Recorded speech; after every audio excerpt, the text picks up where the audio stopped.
Am I the jerk for shutting off the movie halfway through and making my boyfriend feel bad?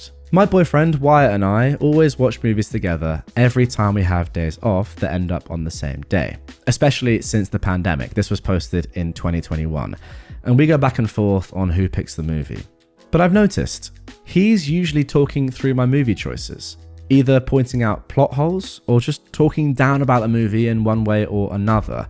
I never act this way when it's his turn to pick the movie, even if I don't care for it. Like the last movie he chose, The Fountain. I was so confused until halfway through and then bored the rest of the film, but I didn't talk during the movie or constantly dump on it either. And even at the end, when he asked what I thought, I said it was alright, even though I thought the movie wasn't good. It tried to do a bunch of different things all at once and ended up doing nothing, but he seemed really fond of it, so I didn't want to hurt his feelings. But he doesn't seem to have that mindset when it comes to him watching my picks. I've told him to shush and to just watch the movies, but he just sighs loudly and says they're boring.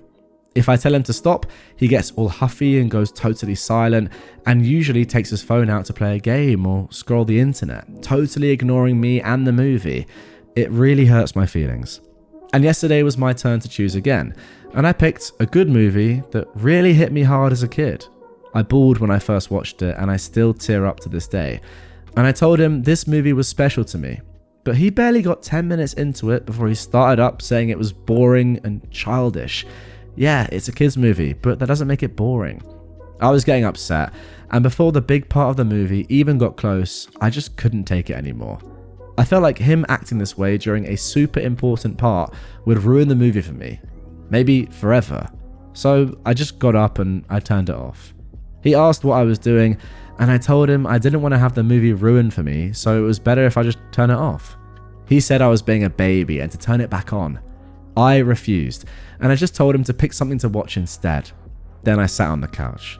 He got mad and said if I was going to be dramatic like this, then he didn't want to watch anything with me, and he got up, went to his room, and slammed the door. This happened the other day, and he's been giving me the cold shoulder. And when I asked why, he said he wants an apology for making him feel like dirt. Should I apologize? Did I really make a huge deal out of just the movie? Am I the jerk? No, it's obvious you're not the jerk. And once again, I had a similar experience the other day where the girl I'm seeing put on a film, or she wanted to watch a film that meant a lot to her and a lot to her family. It's like a Christmas film that she's always watched every single year. Means a lot to her. And I watched it with her. Well, I watched a bit of it. We watched like the first hour or so before we got tired or whatever. But like, imagine me going on my phone during that movie and being like, oh, this is like really trash. It's for kids. It's like quite a similar situation to this. I didn't do that. The movie was all right. Like, I quite enjoyed it. But even if I thought it was like absolutely terrible, that would be so disrespectful to somebody that you care about. Like, it doesn't even matter if that movie means something to them. It's just disrespectful, isn't it, to do something like that? It's not the greatest movie of all time. And I feel like she would also say that. But if it means a lot to the person that you're with, then saying or acting as if it's terrible, like, how's that going to make them feel? Ultimately, the movie doesn't matter because it's just a movie. And, its conception had nothing to do with you or your girlfriend or whoever it is in the situation. But like, just acting as if you don't care says more about you and how you feel towards the person you're with than the actual movie itself. I think is the point I'm trying to make. So yeah, very poor from your boyfriend, and obviously you're not the jerk here and you did the right thing. Okay, let's get into the update here, which was posted 3 days later. OP says, hey, I ended up having to call my parents, who called the cops on Wyatt. What the hell? The cops? Wow. I read all the advice from everyone saying he wasn't respecting my interests or me as a person, and it got me thinking about stuff that I ignored or overlooked before it started popping out to me. Stuff that didn't seem fair to me that I just put up with because I loved him. And so many people told me just to break up with him and that I could do better. But I was in love, and he was my first serious boyfriend, and I really just wanted to work things out and get through this thing with him. So I tried to sit down and have a serious talk with him, just hoping he'd listen this time. I told him how he acted made me feel, and his behaviour during my movie choices ruined the experience for me. And I told him I never act that way during his movies because I know he likes them, and I respect him, and I don't want to be mean or belittle his interests, even if they don't interest me. About then, he told me I was being dramatic again, and they were just stupid movies, and he tried excusing his behaviour by saying my movie choices suck anyways. What a nice guy. I was just so tired by this point, and I wanted some space and quiet to think about where to go from here. So I started to ask him to go back to his apartment for the night. But he interrupted me by yelling how since I couldn't have my way, I was kicking him out. It really scared me because he's never screamed at me before. Even when he'd raise his voice during arguments, he never full on screamed at me. I tried to get him to calm down, but he started calling me a bunch of nasty stuff, and he even backed me up against the wall and grabbed my bicep hard enough to bruise it. I panicked and ran to the bathroom, and I locked it behind me. He banged on the door, telling me to come out. I was crying, and I couldn't think of anything else to do but call my parents. Mum answered, and she could hear him screaming and the banging in the background. Her and Dad were freaked out, and Dad called the cops. Long story short, the cops and my folks showed up, and Wyatt was removed from my apartment, and my parents told him not to come back or we'd get a restraining order. It's almost 10:30 p.m. now, and I've locked my apartment up, and I'm currently staying with my mum and dad for a while. Thank you for the advice, everyone. But Wyatt and I are pretty much over, and I think I'm done with this account, and I'll be logging off now.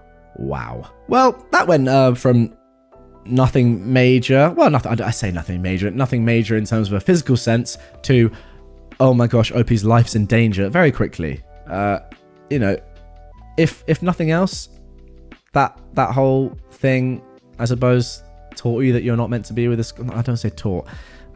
Told. What's the word? Like, made you aware of the fact that this person is not the person to be with. That was very, very scary, and I'm so sorry you went through that. That is shocking. But yeah, let's go back to how he was before that. Equally as bad. Well, not equally as bad. No, not what I mean. But very bad. And to be fair, the sort of person that I think would just belittle all your interests and be like, I'm not watching this, it's terrible, is the sort of person that I could see banging on a door and being like, nah, get out of there. Like, just a terrible person. Terrible stuff. Sorry you went through it, but there we go. My girlfriend and my brother are soulmates. My girlfriend, who is 21, and I, a 21-year-old man, have been dating for about 7 months now.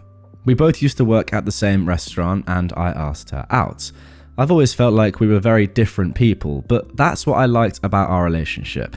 I feel like I'm always learning something by being around her and try my best to indulge in her interests. Now, 3 months ago, I introduced her to my family, and they all seemed to like her, especially my younger brother, who is 20. I didn't really think much of it, and I was happy to see them get along, since I'm very close to my brother. But I've realised, over time, that they just fit way better with each other. They both have the same interests in movies, books, music, sports, foods, you name it. Although my girlfriend was hesitant at first about it, I encouraged her to go for things alone with my brother if it wasn't something I was really into, and they both had a great time. And I know just having the same hobbies sounds trivial, but it's also their personalities. They're both very free-spirited and adventurous, and I can't help but notice that they look so much happier with each other than with me. Sometimes I feel really out of place around them, as if I'm not supposed to be there. But I swear, this is not out of jealousy, I just genuinely think they're better for each other. I love both of them, and if this is what makes them happy, then I'd rather they date each other and let me move out of their way. I'm not exactly sure how to execute this, or talk about this with either of them though. How do I go about setting them up? That is unbelievable. I think the first thing I need to talk about here is just how self-aware you are, OP. Like, this is definitely one of the most self-aware starts to a Reddit post that I've seen. I don't know if it's like really sad or maybe a good thing. I don't know. I don't know what it says about OP's self-esteem is what I'm trying to get at. They do just seem very self-aware, and I don't necessarily think they lack loads of confidence. I don't think it's a thing like, oh, I'm not good enough for her, but my brother is because they have more similar interests. I don't think it's that sort of like pick me sort of vibe. I think this guy is just being 100% honest. But It's a crazy thing to suggest. Like, how would that dynamic even work going forward? Maybe this is the sort of person that would be able to deal with that and like have your, what would be ex, date your younger brother. I don't know how I'd feel about that. I feel like that would just be too mental for me personally. But, you know, if OP is really close with his brother and he does genuinely see them as a better fit, which it's clear that he does, then maybe he is open enough and like selfless enough to let this sort of thing happen, or even to encourage it. I mean, you said at the end there that how do I go about setting them up? It's just like a crazy thought to me. But yeah, that's just the first post. Let's have a look at some comments first of all, and then we'll get into the update. But wow, what a start to this one. Okay, so somebody said, your brother shaped you as well. You apparently connect well with people like him and like your girlfriend. So it's no wonder she's very much into you and possibly would be less into your brother than you think. Yeah, very fair. Somebody else said, you got to work on your self-esteem. I guess that was kind of what I was getting at. What you'll learn eventually is that someone being attracted to you is not up to you. And no one who is attracted to you is going to want to hear you try to explain why they're wrong. If you trust a partner, part of that involves trusting their judgment about being with you. Oh, and stop sending them on dates. That's weird. That's a good point. I didn't really touch on that, but yeah, maybe your younger brother and your girlfriend doing stuff solo together that they both enjoy is a little bit weird. I mean, it's not, but it's if it's a regular occurrence and you're not there often, then it's a bit weird. Somebody else said, this post is equal parts selfless and heartbreaking. Yeah, well said. I really respect your maturity and self-awareness, but I think you're being too quick to write yourself out of your own relationship. You say they're soulmates, but your girlfriend chose you, not him, and that matters. Shared interests aren't everything. Chemistry, emotional connection, and commitment also play huge roles. You're viewing their bond through a lens of comparison rather than focusing on what you two have built. Instead of trying to set them up, maybe have a vulnerable, honest conversation with your girlfriend. Tell her how you've been feeling and ask how she feels about your relationship. You might be surprised.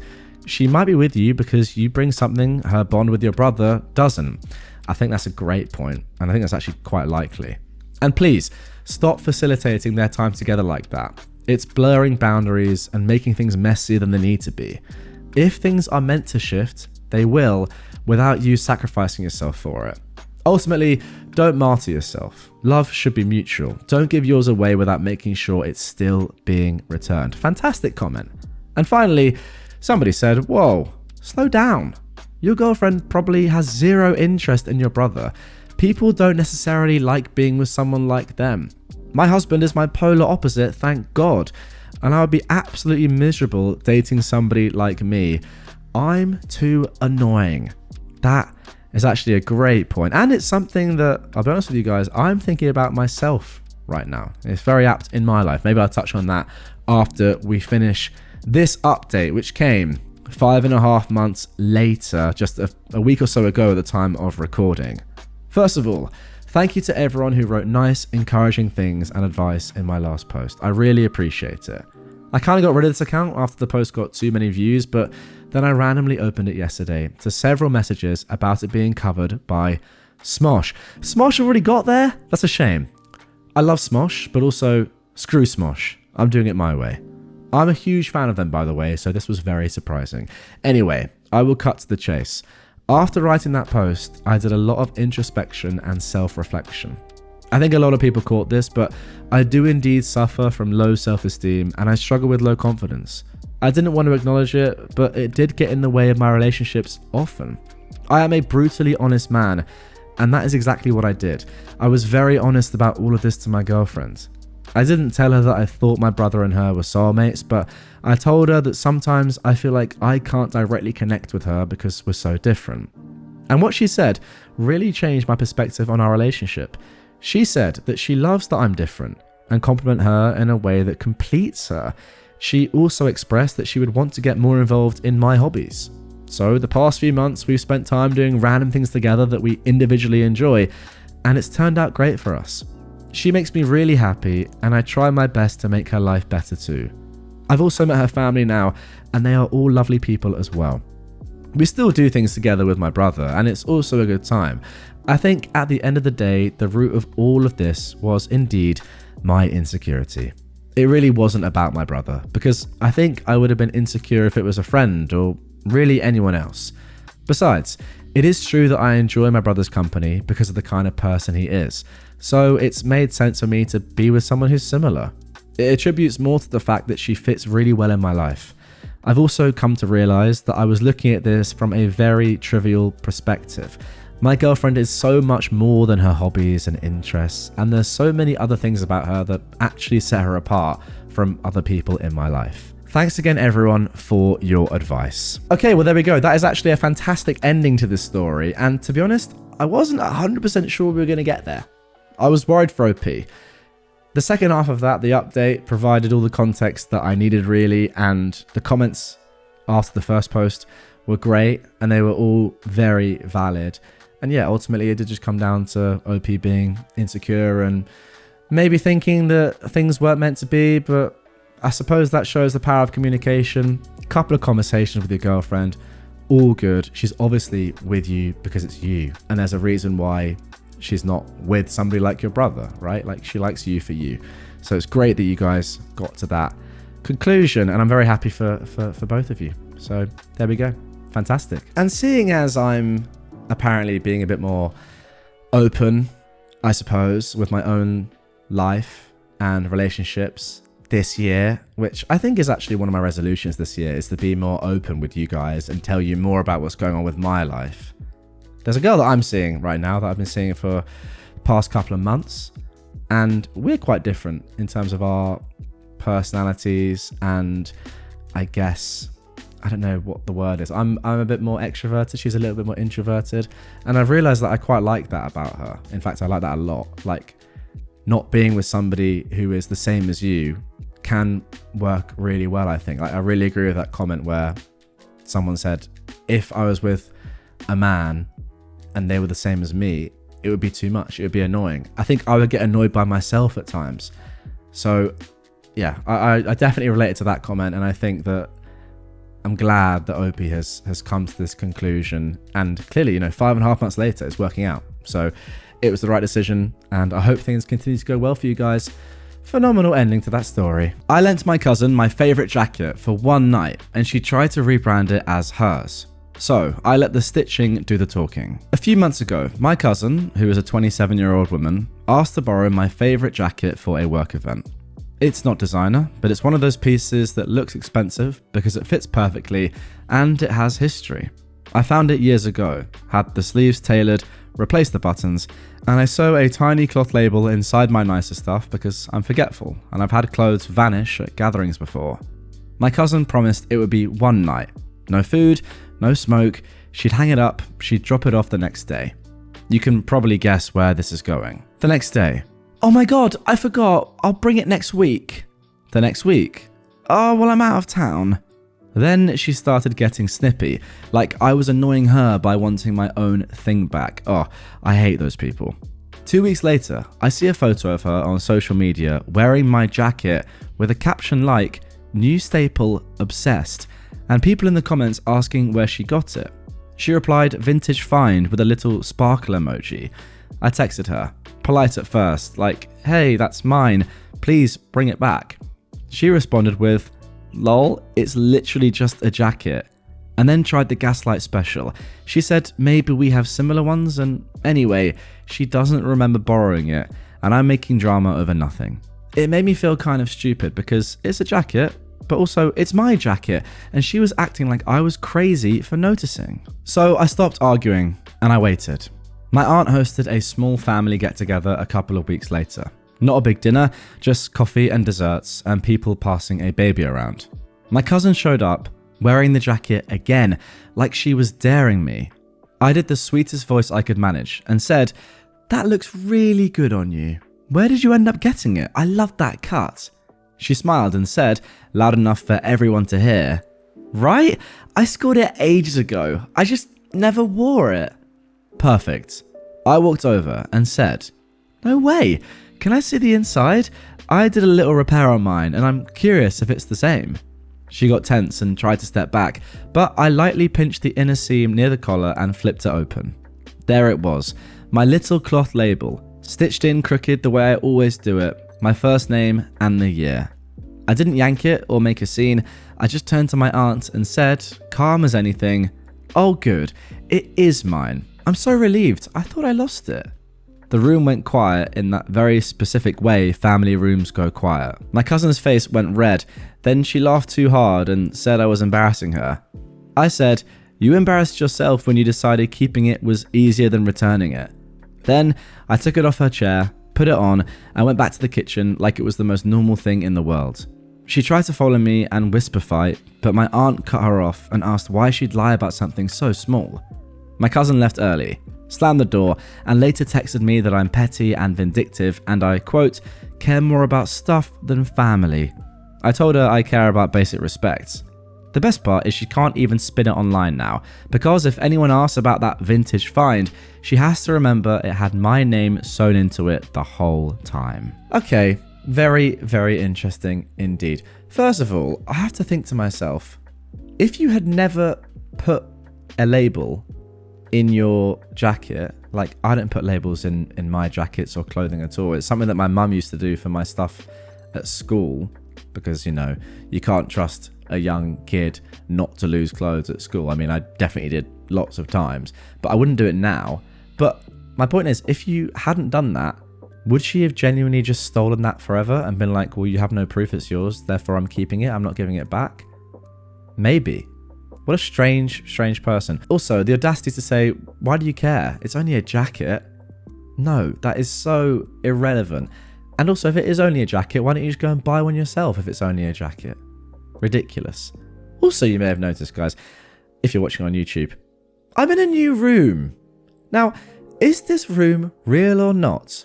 You let me know in the comments down below. Let's get into the second story. Gas thief revenge. I had a neighbor that would walk into my backyard, take my gas can of gas for my mower and put it in his car and mower and then return the can. I found this out because I'd begun to get a little suspicious that this 5-gallon can was always nearly empty every time I went to mow the lawn, and it was only like a 1-quart tank on the lawnmower. This was back before cheap, easy security cameras, so I had to set up a webcam from my laptop with motion detection software. I caught the guy going into the backyard literally 5 minutes after I left the house.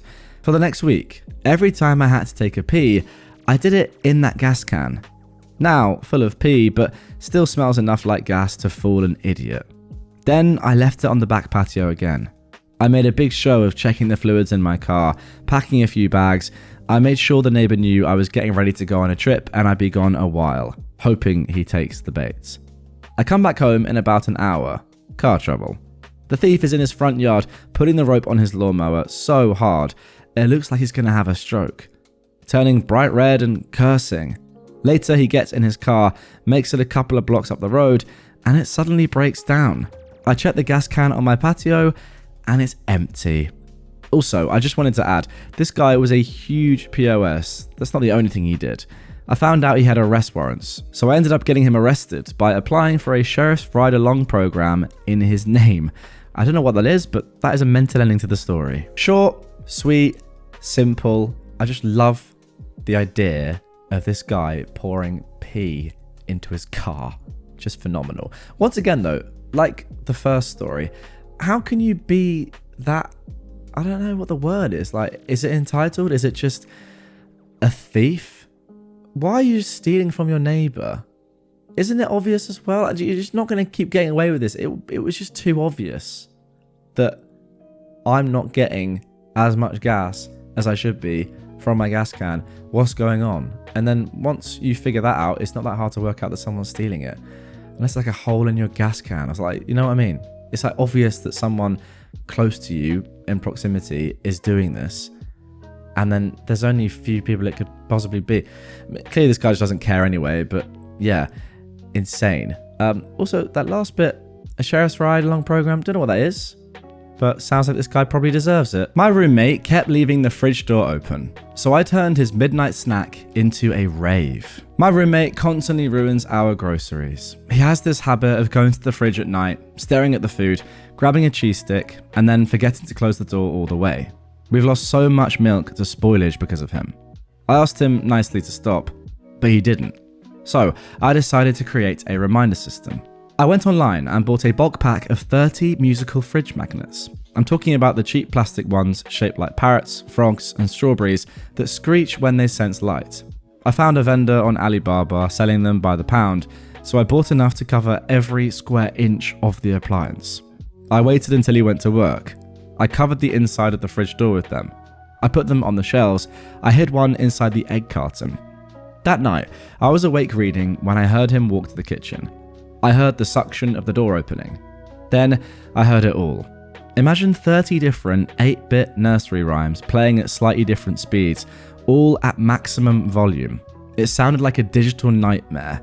I heard Kyle yelp, drop a plate, and slam the door shut immediately. He hasn't left the door ajar since. Best few dollars I ever spent. Now, my only issue with this story is that this didn't happen at like 3 a.m. Completely scaring the life out of him. I thought this was like a midnight snack sort of guy. Not, in the evening when people are winding down, but still very, very good. And yeah, I do sometimes think, is it worth all this effort just for that 3 seconds? But if he hasn't left the door ajar since, then the answer to my question is yes. Somebody has said in the comments, actually, which is a great suggestion, adjust the front feet of the fridge higher than the back feet so the door automatically shuts, which is very clever, but you shouldn't have to do that. You should just have a roommate that closes the fridge door. Also, do they not have anything in the fridge as well that will be ruined by them not closing the fridge door? Surely they do. Or maybe they don't care. I got quiet revenge on my roommate by letting him live with his own words. This happened last year when I was sharing a place with a guy I'd known since college. We were never close friends, more like convenient adults who paid rent on time and stayed out of each other's way. The problem was his mouth. He had this habit of making little comments that were always framed as jokes, but somehow always landed on me. Stuff like, must be nice to have an easy job when I work from home, or wow, you're really sensitive today, if I asked him to clean up his mess. If I called it out, he'd laugh and say I was overthinking it. He also loved giving unsolicited advice, especially in front of other people, correcting how I cooked, how I folded laundry, how I parked. Nothing big enough to justify a blow up, just constant low-grade disrespect that made me dread being in my own kitchen. I tried talking to him once, very calm, very adult, and he said, word for word, I'm just honest. People should be tougher. That sentence stuck with me.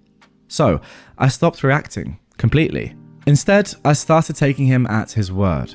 Every time he made one of his little comments, I treated it like useful feedback. If he said, you're being dramatic, I'd say, good to know, and write it down in the notes app on my phone. If he said, relax, it's not a big deal, I'd nod and say, okay, I'll remember that. At first, he didn't notice. Then, one night we had friends over and he did his usual thing, joking about how I'm uptight about dishes. I smiled and said, very politely, you told me before that honesty is important, so I'm glad you're being honest. He laughed, but it was a confused laugh. Over the next few weeks, I kept doing it. Calm, pleasant, zero emotion. I also stopped covering for him. When the landlord asked why the trash was overflowing, I repeated his words back. Oh, he said it's not a big deal. When a mutual friend asked why the living room was always a mess, I said, he thinks people should be tougher about that stuff. Slowly, people started looking at him differently. Not angrily, just with that pause, that little eyebrow raise. He started stumbling over his jokes, adding, I mean, unless you don't like that, and I'm kidding, obviously, way too late. One night, he finally snapped and asked why I was being so weird and passive-aggressive. I told him I wasn't. I said I was taking his advice seriously and trying not to be sensitive. He went quiet, like genuinely quiet, and after that he mostly stopped. No apology, of course, but the comments dried up. A month later, he moved out and told someone I was hard to read. Honestly, that's the best compliment I've ever got. Wow, this is the definition of patience as a virtue. There is no way that I would have been able to let this go on as long as it did. But you've just shown me that sometimes it's better to let the person in question just ruin things for themselves and understand what they're doing themselves rather than you explicitly calling them out on it, because you didn't even need to say anything at all. And it got to the stage where this guy was realizing that, oh, actually, I've been doing this a lot. I'm actually quite a bad person. Do I have to say to people, oh no, I'm joking about that, or I'm not being serious? Because actually I was being serious, but now I'm thinking, what am I even saying in the first place? Like, you're getting him to question his entire existence and personality, which is phenomenal. And the fact that he moved out is just so good. You won in the long term. Well done. Revenge by wedding registry. I dated a guy on and off in high school and then in college. We were each other's first loves and bonded over our extremely quirky senses of humor. In college, we got engaged. He was a year older than me, and I had a year left of school. At the time, we were both pretty traditional, excited to get married young and start a family. I was getting bridal magazines for years and dreaming of the big day. During my senior year, I started to see the world a bit more clearly, wanting more for myself in life, getting more politically active. Bush was running for his second term. I felt strongly about him not being re-elected. My then fiance told me he voted for Bush because his mum said she'd make him a sandwich if he did. I was sickened. This was the straw that broke the camel's back, and I ended it. By the end of my senior year, my ex-fiance found a girl who was how I used to be, young and wanting marriage and kids, and he was quickly engaged again. I was pretty heartbroken, thinking how I'd given him the best years. While studying for my nursing boards, I kind of stalked their wedding planning. When they finally registered for gifts, I pored over the things they wanted, and I didn't see him in any of it until I finally did. There it was, our quirky sense of humour. They had registered for a welcome mat that said, "Leave." I went and bought it immediately, paying cash. This was months before the wedding, and I knew what he was doing. I guarantee when he saw the Leave doormat purchased from the registry, he was waiting and wondering who bought it, laughing to himself about the one stupid item he actually scanned and requested as a wedding gift, excited more about the reveal of who bought such a stupid item than even the gift itself. And he never got that gift. Gift after gift at the shower, it was never opened. Hoping it would appear at their house, it never did. Wedding day came and went and no Leave doormat. He carried her across a threshold with nowhere to wipe his feet. It's incredibly silly and slightly petty, but it still, till this day, makes me laugh. Okay, well, this is definitely petty, but, you know, it's a cute little petty, and I like that a lot. I was thinking to myself, surely you're not invited to the wedding, and then I'm not exactly sure how you saw the gift registry, but it doesn't really matter. You did, and yeah, you can imagine he was really excited to see who had got him this doormat, and it just never arrived. That's the sort of thing that you would think about most days, I reckon. I really think that he would. He'd be like, where is that doormat? Who got it for me? He may even have asked people that went to the wedding, anyone know like who got that doormat? No one has any idea, and that's the brilliance of it, and he will never know for his entire life unless he's watching this right now, in which case, sorry to have ruined the surprise. And now for our final revenge story of this episode. Dog owner harasses me out of field because of my dangerous dogs, so I show her a dangerous dog. So, I've got two German Shepherds who were at the time a year old and in their Velociraptor phase. I lived in an apartment and had to go out to a field to let them get out their zoomies on a regular basis because they're big old dogs. We lived next to a college that had a lot of open fields, away from people, and a lot of other people would regularly take their dogs there, so that's where we would typically go. I always made sure to take them earlier in the morning when we'd have the field to ourselves, so they could run around freely, just playing. Well, one morning, we're doing our usual routine, and I notice a lady with a smaller dog walking near us. Cool, no problem, people regularly walk their dogs, so I just call my two over to me and lead them further out. Well, instead of just continuing on her walk, she starts walking towards us, and I'm getting weirded out. I reel them in, put their leashes back on their harnesses, and have them sit still beside me while I figure out what this lady's deal is. She continues to walk towards us, and I call out, asking her not to approach us because she's got this demon of a pug barking at us, and my dogs are getting nervous because of it. They're not aggressive at all, but they've both been attacked by another dog prior to this, and it was traumatizing for all of us. That's why I go for open fields with nothing and nobody in them. Instead of stopping, she still walks towards us. And at this point, I'm like, lady, what the frick is your problem? And then she decides to speak up.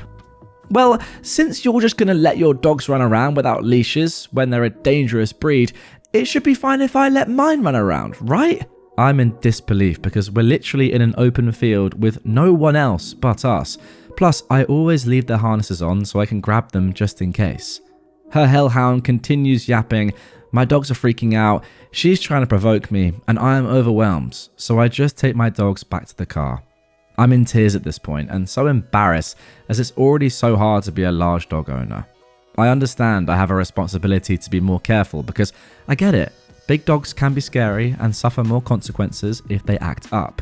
I take that responsibility seriously, and I take every precaution to make sure they get their needs without inconveniencing other people, and we still get effed over. I put my babies in the car, and it's obvious they're disappointed because we'd literally only been there for 10 minutes. I'm crying in my car and look back out to where she is, and I lose my freaking mind. This female dog lets her dog off the leash so it can run around. She wanted the field to herself. Something in me snapped and I roll down the windows so I can leave my two in the car for a second, and I start walking towards her.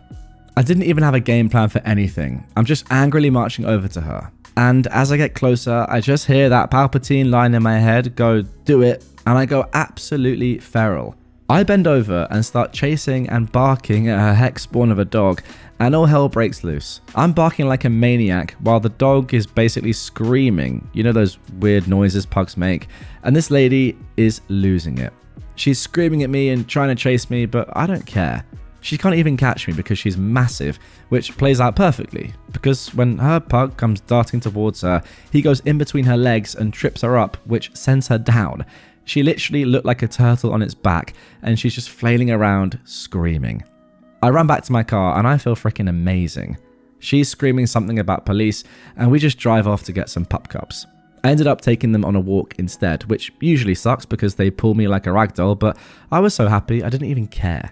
I'm almost never confrontational, and I've got pent-up retail rage, so yeah, it felt therapeutic to finally be able to stick it to someone. There we go, saving the best to last, in my opinion. That was a phenomenal story, and I love those sort of stories where the individual who's written it and has had someone be like horrible to them and has finally stood up for themselves is someone that doesn't normally do that, but they just feel that sense of necessity to not be walked over like a doormat this time and actually stand up for themselves, go a bit feral like OP did, and I can't imagine the feelings afterwards of just victory, pride in yourself.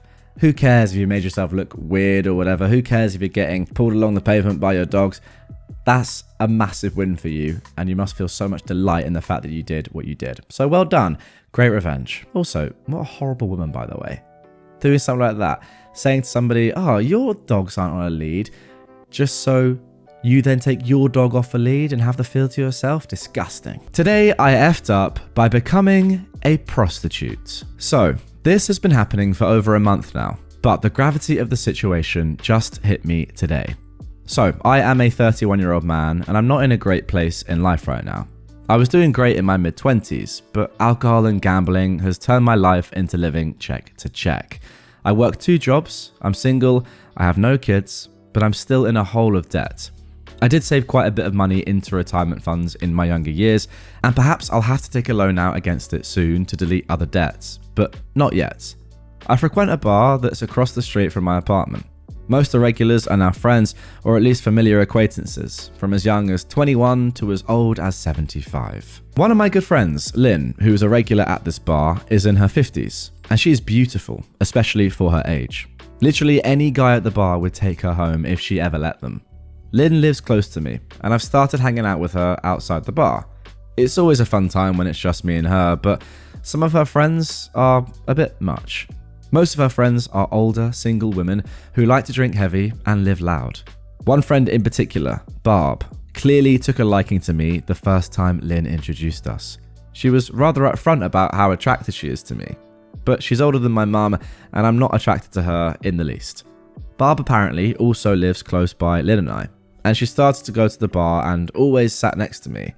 It was nice at first, and she always bought me a drink or two, but she really started to become a buzzkill, especially because I couldn't hang out with Lynn without Barb being there too, and I missed it being just Lynn and me. Now, don't get me wrong, Barb is actually pretty hilarious and a fun time, but just knowing how badly she wanted to sleep with me always made me feel a little awkward, especially because I had a crush on her friend. So about 3 weeks ago, Barb texted me and asked if I could help hang up Christmas lights in her apartment. She said I could drink and eat anything at her place if I helped her.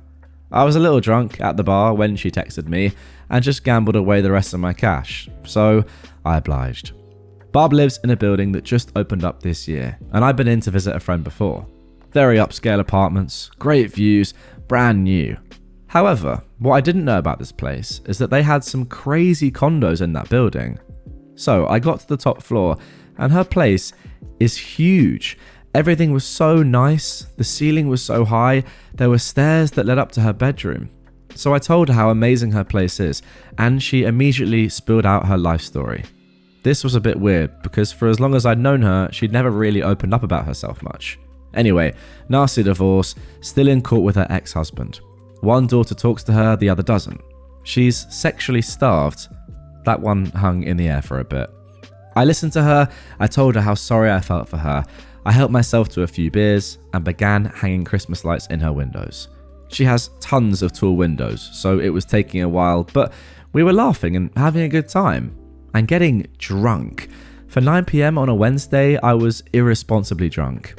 I still don't know why I did this, but she asked if I wanted to take a shower with her, and I did. I didn't even have clean clothes to change into. So anyway, we were showering and I wasn't impressed with her naked body, but for whatever reason, I got excited, and she immediately grabbed my D.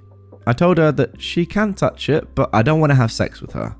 We went to lay down in her enormous bed. Actually, her whole room is huge. Her place is amazing. So we were watching Young Sheldon or something, and she flat out asked me, "What would it take to get you to go down on me?" And for some reason, in my drunken stupor, I immediately responded, $200 and a frozen pizza. She looked at me with a dead serious face and said, "I'll give you 400 if you make me finish." Oh, snap. She pulled up her nightgown and, yeah, I got $400. I actually really needed that money, so the disgust was just sitting in the back of my mind and I was able to ignore it for the most part. A week later, I got a text from Barb asking me to come over. Once again, I was at the bar drunk and broke from gambling, so I walked over. When I got there, she asked if I wanted to have sex. I told her I don't have sex without condoms. She reassured me that she can't get pregnant. I told her that didn't matter. I always wear a condom. She respected that and then asked if I could go down on her in exchange for her going down on me. Awkward. I asked her if I could get paid like the last time, and she apologized and claimed she only paid me because she was so drunk and horny. We discussed the previous night for a while, and she ultimately offered me $50. I haggled the price up to $75. The whole conversation was so long, uncomfortable, and awkward, I can hardly type this brief summary. I went to the bar that Friday and Lynn was there. It was the first time in a while I had hung out with her without Barb being there, and it was great. I mentioned that I helped Barb hang up Christmas lights and was really impressed by her condo. That is when Lynn revealed something that raised my eyebrows. Barb is rich, like multi-million-dollar rich, like her ex-husband was rich, like she and her brother inherited land from their family that they just sold for an enormous amount of riches. I knew she had to be fairly wealthy based off her place, car, and clothes. Then Lynn showed me pictures of Barb's house that she owns on the other side of the state, and holy heck, this woman is loaded. I went to the bar all night for the next few days, waiting for Barb to show up and checking my phone constantly, waiting for Barb to ask me to come over. However, I actually won a hefty amount on the gamble machines and was able to maintain for a while. So when Barb did hit me up to come over, I told her I was busy. Of course, when you gamble, your winnings only last a few days, and I was broke, drunk, and high by myself in no time. Then Barb hit me up again. It had been over a week, and she said she wanted to make a deal with me. So I stumbled over to her place, and when I walked into her door, all the lights were off except the Christmas lights, and she was naked. She said, "I need you. What will it take?" And good lord, was it cringy as heck. Now, this may be a good place to mention that I don't know anything about prostitution. I don't know what normal rates are. I don't know what boundaries I'm supposed to have. Completely ignorant, but I knew Barb has millions. Anyway, I asked for $1,500. She laughed. She said I'd have to last a long time for $1,500. Cringe. She offered me $500 and I wasn't allowed to wear a condom. I didn't understand that part. Do women feel that much of a difference if a condom is or isn't being worn? Why did that matter to her? I got her to agree to $800 with $1,500 being the price moving forward. I don't want to talk much about the sex, but she was very satisfied. So much so that she asked me to come over the next day for the agreed price. Then 2 days later, she asked for a full service with a back massage and an hour in bed. I asked for $5,000 just because why not, but she freaking agreed. So all of a sudden, I've made over $7,000 in the past few days. I paid rent in cash, I bought groceries, I got my car fixed, and I purchased all the Christmas presents.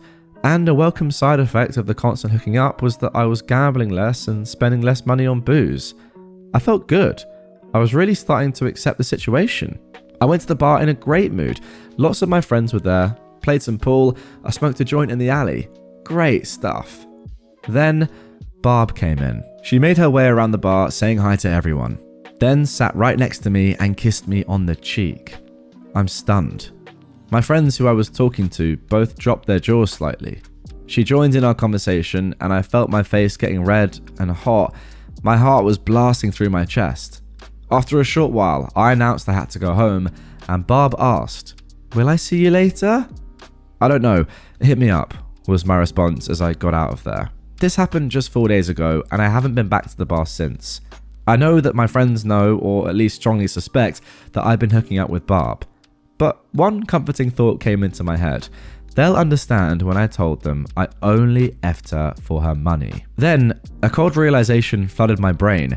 That will make it so much worse if they find out that I've been having sex for money. I'm actually a tramp. An alcoholic, gambling-addicted tramp. Now I think I'm just going to have to pretend I got drunk and hooked up with her for fun. This is the heaviest guilt and most insecure secret I've ever held. I'm actually a piece of trash and I hate myself. I really effed up. If I just drank less and didn't gamble, I would never have gotten myself into this mess, but this is what my life's become. Okay, and there we go. That is it for the original post. I've got to say, goodness me, that was phenomenal. Let's have a quick look at what some comments had to say. Somebody said, "My dude is writing the Epic of Gilgamilf up in here." Wow. The frickin' Odyssey, Tramp and Peace. I'm out of book puns. God. And then a couple of other people said, "I'd be more concerned about the gambling addiction and alcoholism for sure. And the F up here is the gambling addiction. The sugar mama is just a lucrative side hustle." Yeah, you know what? I agree with that. Like, I think there is a difference between actual prostitution and having a sugar mummy. And listen, if you're getting paid $7,000 to just have sex a couple of times with someone that's really wealthy in a nice apartment and get free food and free drink, and that's, I don't know, like, does that count as prostitution? I just don't even know if it does. Then that is very hard to turn down for anyone. Genuinely. Like, if it's just like a friend of a friend, it's not as if you are selling your body and you're going around to strangers. Like, you already knew this person. Yeah, you don't want to be with them and have sex with them necessarily, but does that make you a prostitute? Maybe it does. Maybe that's a definition of a prostitute. I'm not sure. I don't think it's necessarily as bad as you are making out, OP. Ultimately, it does come down to how you feel about the situation and how you mentally deal with it. If you are going to be guilt-ridden and think that you are a tramp and lose all respect for yourself, don't do it. If you think, actually, well, this $7,000 is really helping my life and I'm not gambling or drinking as much, maybe that's not true, but if that is the case, then why not do it? Nothing wrong with it. It's your life. Okay, now very quickly after that original post, OP added a little update saying, "Well, you guys have made me feel better about the selling myself out for sex aspect. I've known for a long time that I'm an alcoholic. The gambling problem is much more recent and infinitely more destructive. Thank you all for your perspectives." OP also added an edit saying, "First off, Barb is in her mid-60s. I didn't want to say her age in the post, but dang, some of you guys are roasting me for calling her old. Second, I've only had sex with 6 women, 3 of which I was dating. I'm rather exclusive, and it's something I'm proud of, or at least used to be. Okay then, now let's jump 13 and a half months into the future, January the 18th, 2026, just 10 days or so ago at the time of recording. About a year ago, I made a brief post about how I began performing sexual favors for money while suffering from alcoholism and gambling addiction. Many of you seemed to enjoy my story, and some of your comments changed the way I approached and felt about my situation. Therefore, I thought an update would be appropriate, though it is quite a late update. I didn't see or hear from Barb for about a month after our awkward run-in at the bar, which incidentally spawned the original post in the first place. I started imagining that she was paying someone else for sex. Turns out, she was visiting her brother in Arizona for a few weeks. I really hope those two things both aren't correct. During the time I hadn't heard from or seen Barb, I didn't bring up anything to my friends who witnessed our previous bar interaction. When I made the original post, my biggest concern was how my friends would react to my situation with Barb. In all actuality, nobody brought it up to me, and I certainly didn't bring it up either. I think they had their suspicions, but nobody treated me differently, and it was easier for me to cope with the scope of the situation. Barb hit me up one night, January of last year, explained where she'd been, and asked if I could help take down her Christmas lights. I came over, and to my surprise, she actually just wanted her Christmas lights taken down. I explained my actions for running away at the bar, and she said that after I left, she told my friends she was joking and that she felt bad for making me uncomfortable. Apparently, they thought I was just being weird. I asked Barb to keep things on the down low in public, but she told me that actually she didn't want to move forward with our previous agreement. She said she got too caught up in the heat and pleasure and ended up doing things she now feels uneasy about. She said we could still hook up for fun, but she did not want to continue paying for sex. It made her feel filthy. I didn't have any interest in a friends with benefits situation because I'm not attracted to her, but I didn't tell her that. I expressed to her that I am willing to remain friends, but that I'm only interested in sex with girls I'm pursuing for a relationship.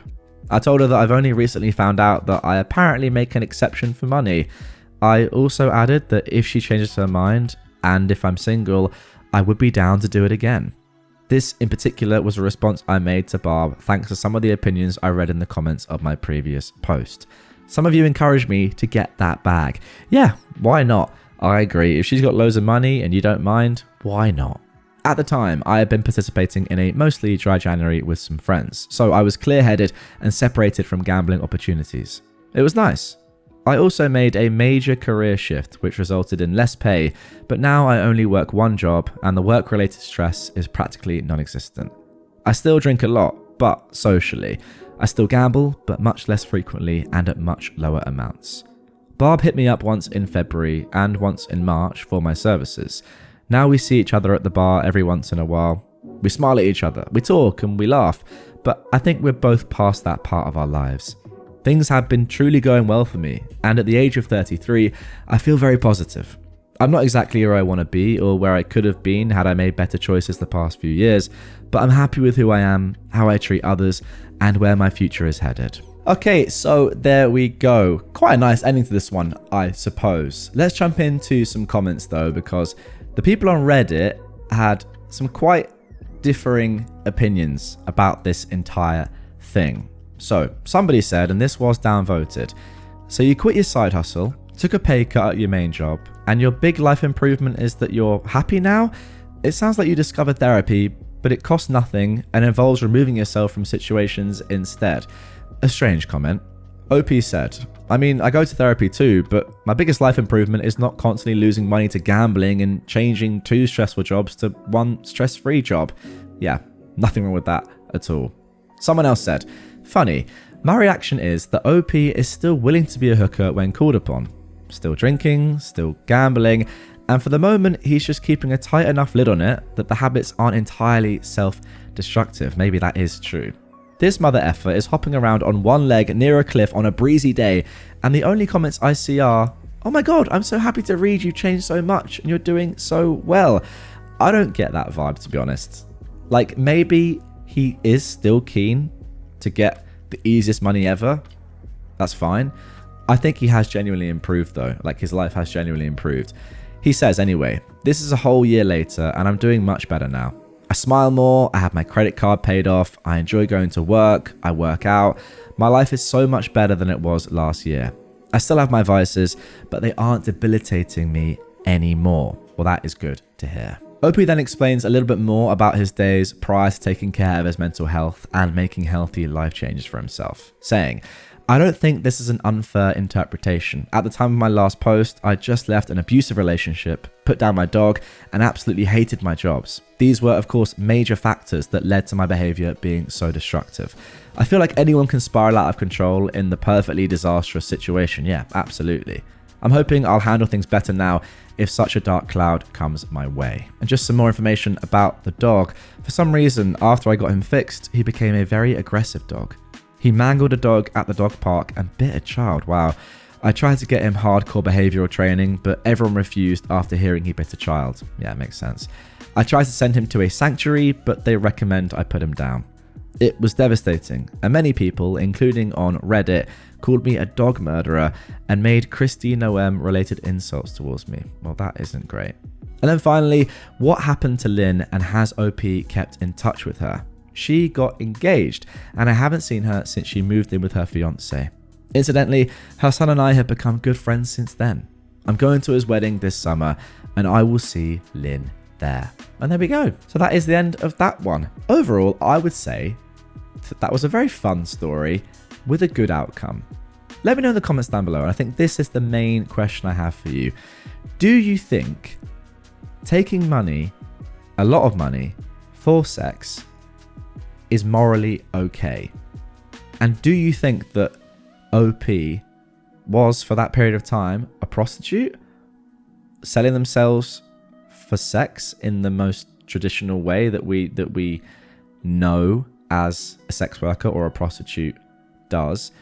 Or were they more of someone that was involved in a sugar mummy situation? And is there even a difference between the two? I want to know your thoughts. For me, I genuinely think there is. I'm not saying I would ever do this, by the way, but I would be far more likely to do that than be an actual prostitute. Like, if you're single and someone's offering you a lot of money to have sex with them and you're like, yeah, well, fine, I don't mind.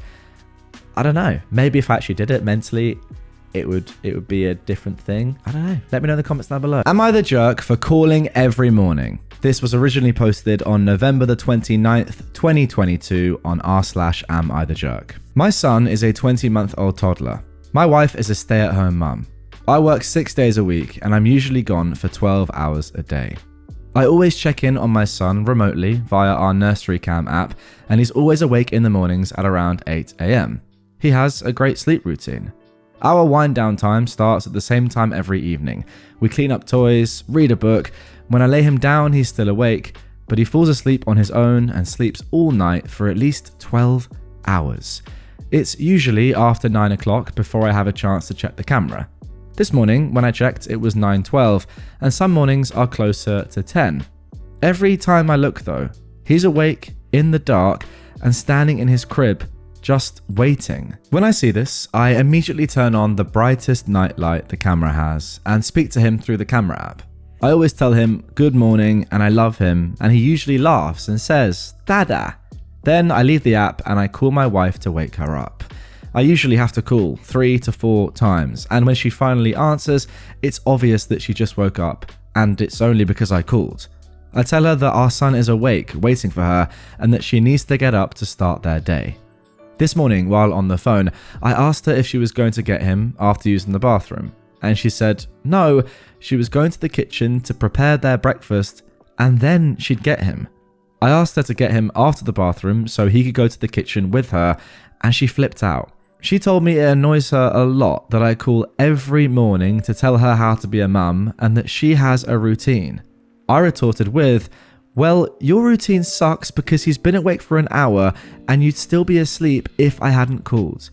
It just bothers me that he has to wait so long. He needs a diaper change. He's probably thirsty, hungry, and just wants to play. Am I wrong though? Do I need to stop? Please be completely honest with your answers. Thanks. Okay, so my immediate reaction off the bat for this one is that your wife OP just has to get up earlier. Like if you're a mum or a dad or a parent or whatever, like you have to get up with your kids. That's part of being a parent.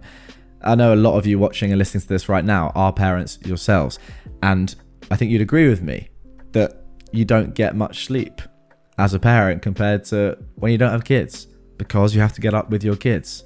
And obviously kids naturally wake up very early, and a lot of the time they can be disruptive in the night, etc. It's just part of being a parent. You can't have your kids be awake for over an hour just doing nothing in the dark, in their cot or whatever, in their bed, and you're just asleep. It just doesn't work. Like, it's not about you, it's about them. Also, if your kid is sleeping for 12 hours, then that's more than enough time for you to get loads of sleep. Like, at least you're required 8 hours or whatever it is that you require. So maybe OP's wife is going to bed too late, or they're disrupted in the night. To be fair, there is a lot of context here that we don't have, that we're going to get as this story progresses. But yeah, just off the rip, I would say, just based on the first few paragraphs, OP's wife needs to get up. Okay, now jumping into the next section, OP has given us a lot more context here and explained more things about his wife, saying, there are so many things that need to be addressed about this post, and the most important one is about my wife. I love her more than anyone on Reddit thinks I do. She is an amazing woman and a wonderful mother. I absolutely do not think she is an incompetent parent, nor do I think she neglects my son. None of the information I provided was ever supposed to convey that negative message about her. My whole issue was, he's awake, he's been awake, why are you still asleep? And she agreed. She stays up too late, plus has alarms set now. Okay, easy. I showed my wife how this post exploded, and she could not believe the kind of attention it got. She is very much in love with me and does not agree that I'm controlling, nor does she believe that I am micromanaging her daily life. Also, because so many people believe that I intentionally left out the medical issues she has, I will list them here. Postpartum depression, low vitamin B12, and chronic fatigue. Okay, well, those are quite important deficiencies and medical issues, I will say. That is very important context. Anyway, OP continues. Now, let me explain why I didn't list them originally. Her low vitamin B12 is not a deficiency. Her level is just lower than what is considered best for her age. This is according to recent blood work that I recommended. The results state that any number between 100 pg per ml and 914 pg per ml is within normal range, and her level is 253 pg per ml. The doctor suggested sublingual B12 1000 mcg daily to raise the level a little, but stated that apart from that, she could not find a reason for the chronic fatigue. Because of these results, and especially after purchasing the supplements, in my mind, the B12 is not a problem. Also, the blood work confirmed that everything else was normal. The postpartum depression is actively being monitored and treated by a professional.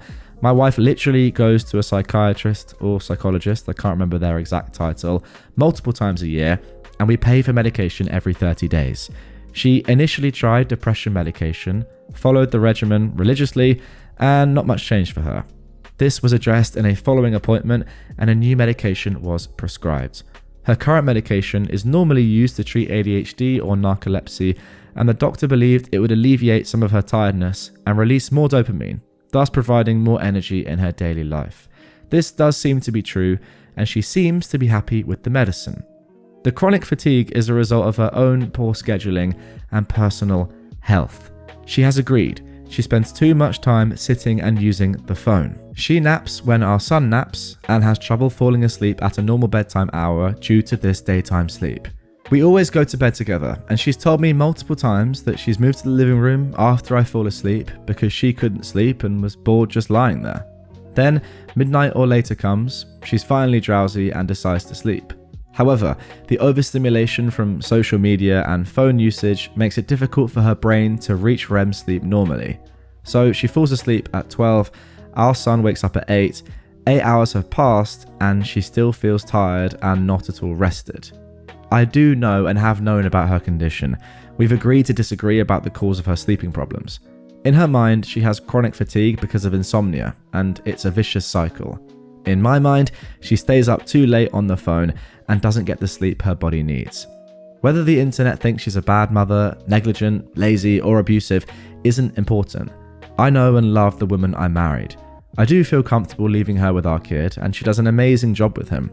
In a few comments, I stated that she was lazy and didn't do much at home.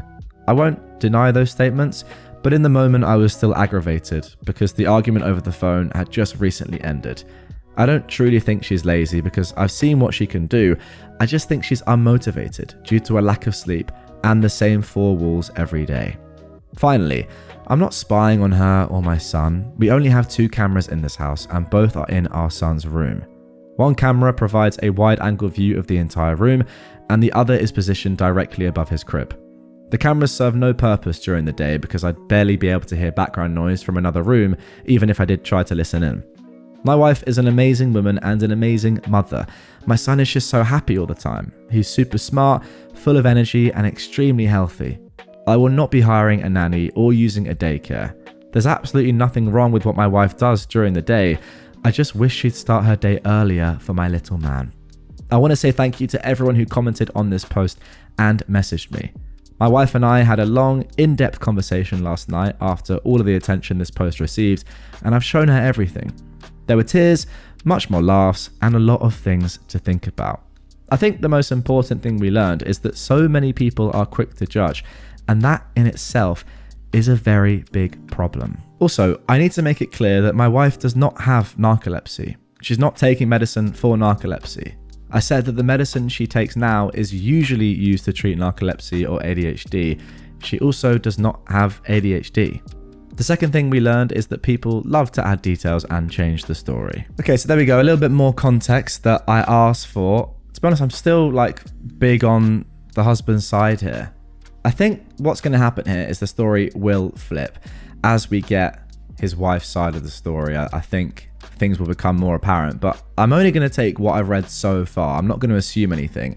And I think he's fine to be demanding this of his wife, that she gets up at the same time as their son. That is a normal thing to expect and want. One of the parents has to be awake when the kid gets up. Or what, you've just got a 20-month-old toddler just alone in their room in the dark. That's not right. That's bordering on, not abusive, but that's terrible parenting, isn't it? You can't just leave a kid alone in the dark for hours. That's insane. And if it's the case that she does have poor bedtime practice and she's napping in the day, to me it sounds like those are 2 pretty fixable things if you wanted to fix them. Don't take the nap in the day, be more tired in the day, then don't go on your phone late at night, limit the blue light, limit the screens, and in theory you'll be more tired earlier and go to sleep earlier. This is with the context of OP saying that she doesn't have narcolepsy, doesn't have insomnia, or that her lack of being able to sleep comes from her own actions rather than any real things that she's dealing with from a medical perspective, I suppose. If that isn't the case, then I think my opinion would change, of course. But based on what I've read so far, it seems like OP's wife needs to make some changes, and everything that OP is demanding is very reasonable. Okay, now I'll read through some comments from OP, responding to other comments, of course, on Reddit. We went to bed together at 8:39 last night. How much sleep does she need, and how long should he be forced to wait in the dark without food or toys? One thing I'll say to that is 8:39 is early if she only needs to get up at, say, 7:30 to be ready for your toddler. That might actually be a negative thing. It's okay to go to bed at different times, I think. If you're going to bed at 8:39, then for a lot of people who sleep maybe, 7-8 hours, you're getting up at maybe 6. Your wife may not want to get up as early as that, and that is completely fine if she doesn't have to. So it might be better for her to go to sleep slightly later and not just therefore be lying in bed at 8:39, 9, when in reality she'll naturally be more tired at, say, 10 if she's waking up later than you, OP in general. So that's something to think about. Another comment says, thank you, that's all it is. I'm not controlling. She prefers to stay at home, she has her own vehicle, she can leave whenever she wants.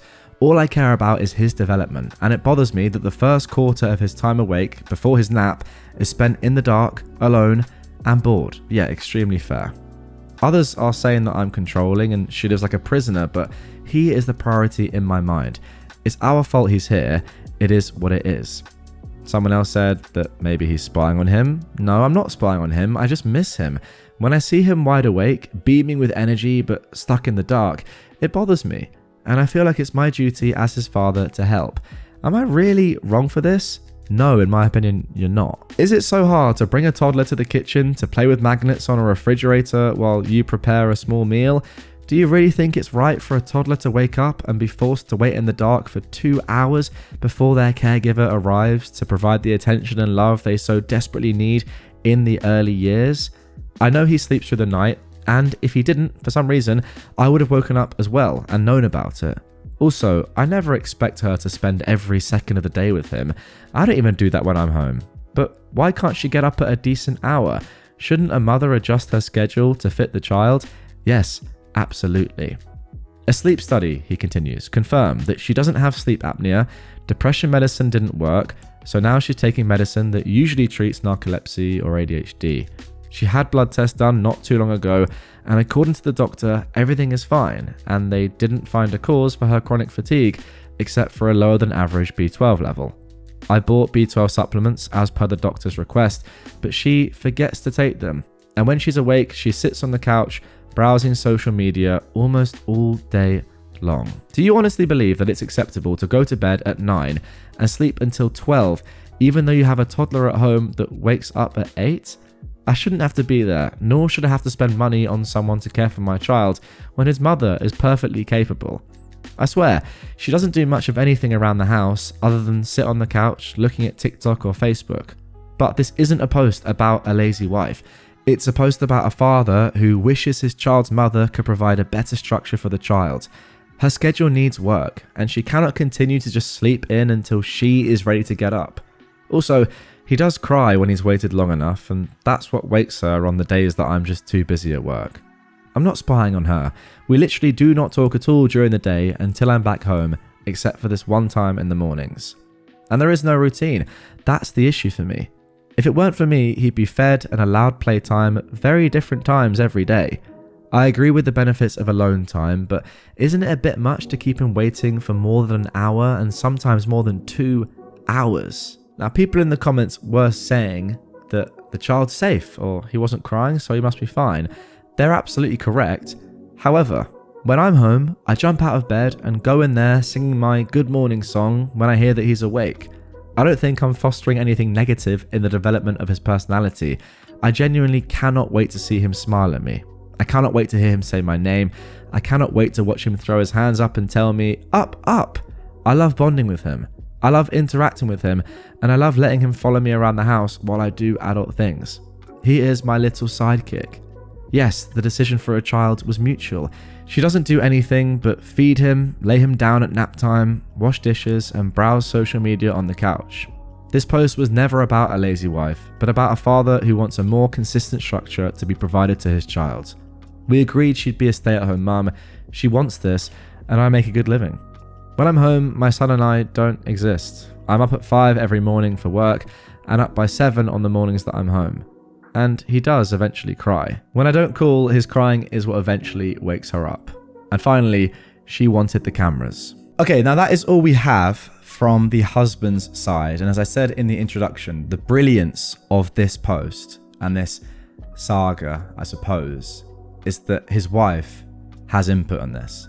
And we're going to read all her comments that she left on TikTok concerning this, of course. Now, with that in mind, and with the lack of the wife's side of the story so far, I can only really go based on what the husband has said. And I'm not going to assume too much about his wife because we're going to get into that very quickly from her side of the story. But again, like, I am on his side here. And what's interesting is looking at the comments on Reddit, the guy was rated as the jerk here, that he was in the wrong, that he was micromanaging, that he was arguably controlling her.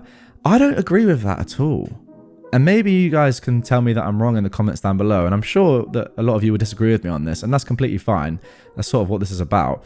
But I put myself in his shoes, and if I'm at work, right, and we've agreed that my wife's going to be a stay-at-home mum, I'm going to go to work early, get up at 5, you know, that's early, like that's tough to do, and work all day and earn the money for the household, but she can't get up at 8 to look after our kid, who is then just left in the dark for an hour and a half, 2 hours. That's not good enough. I'm sorry, it just isn't.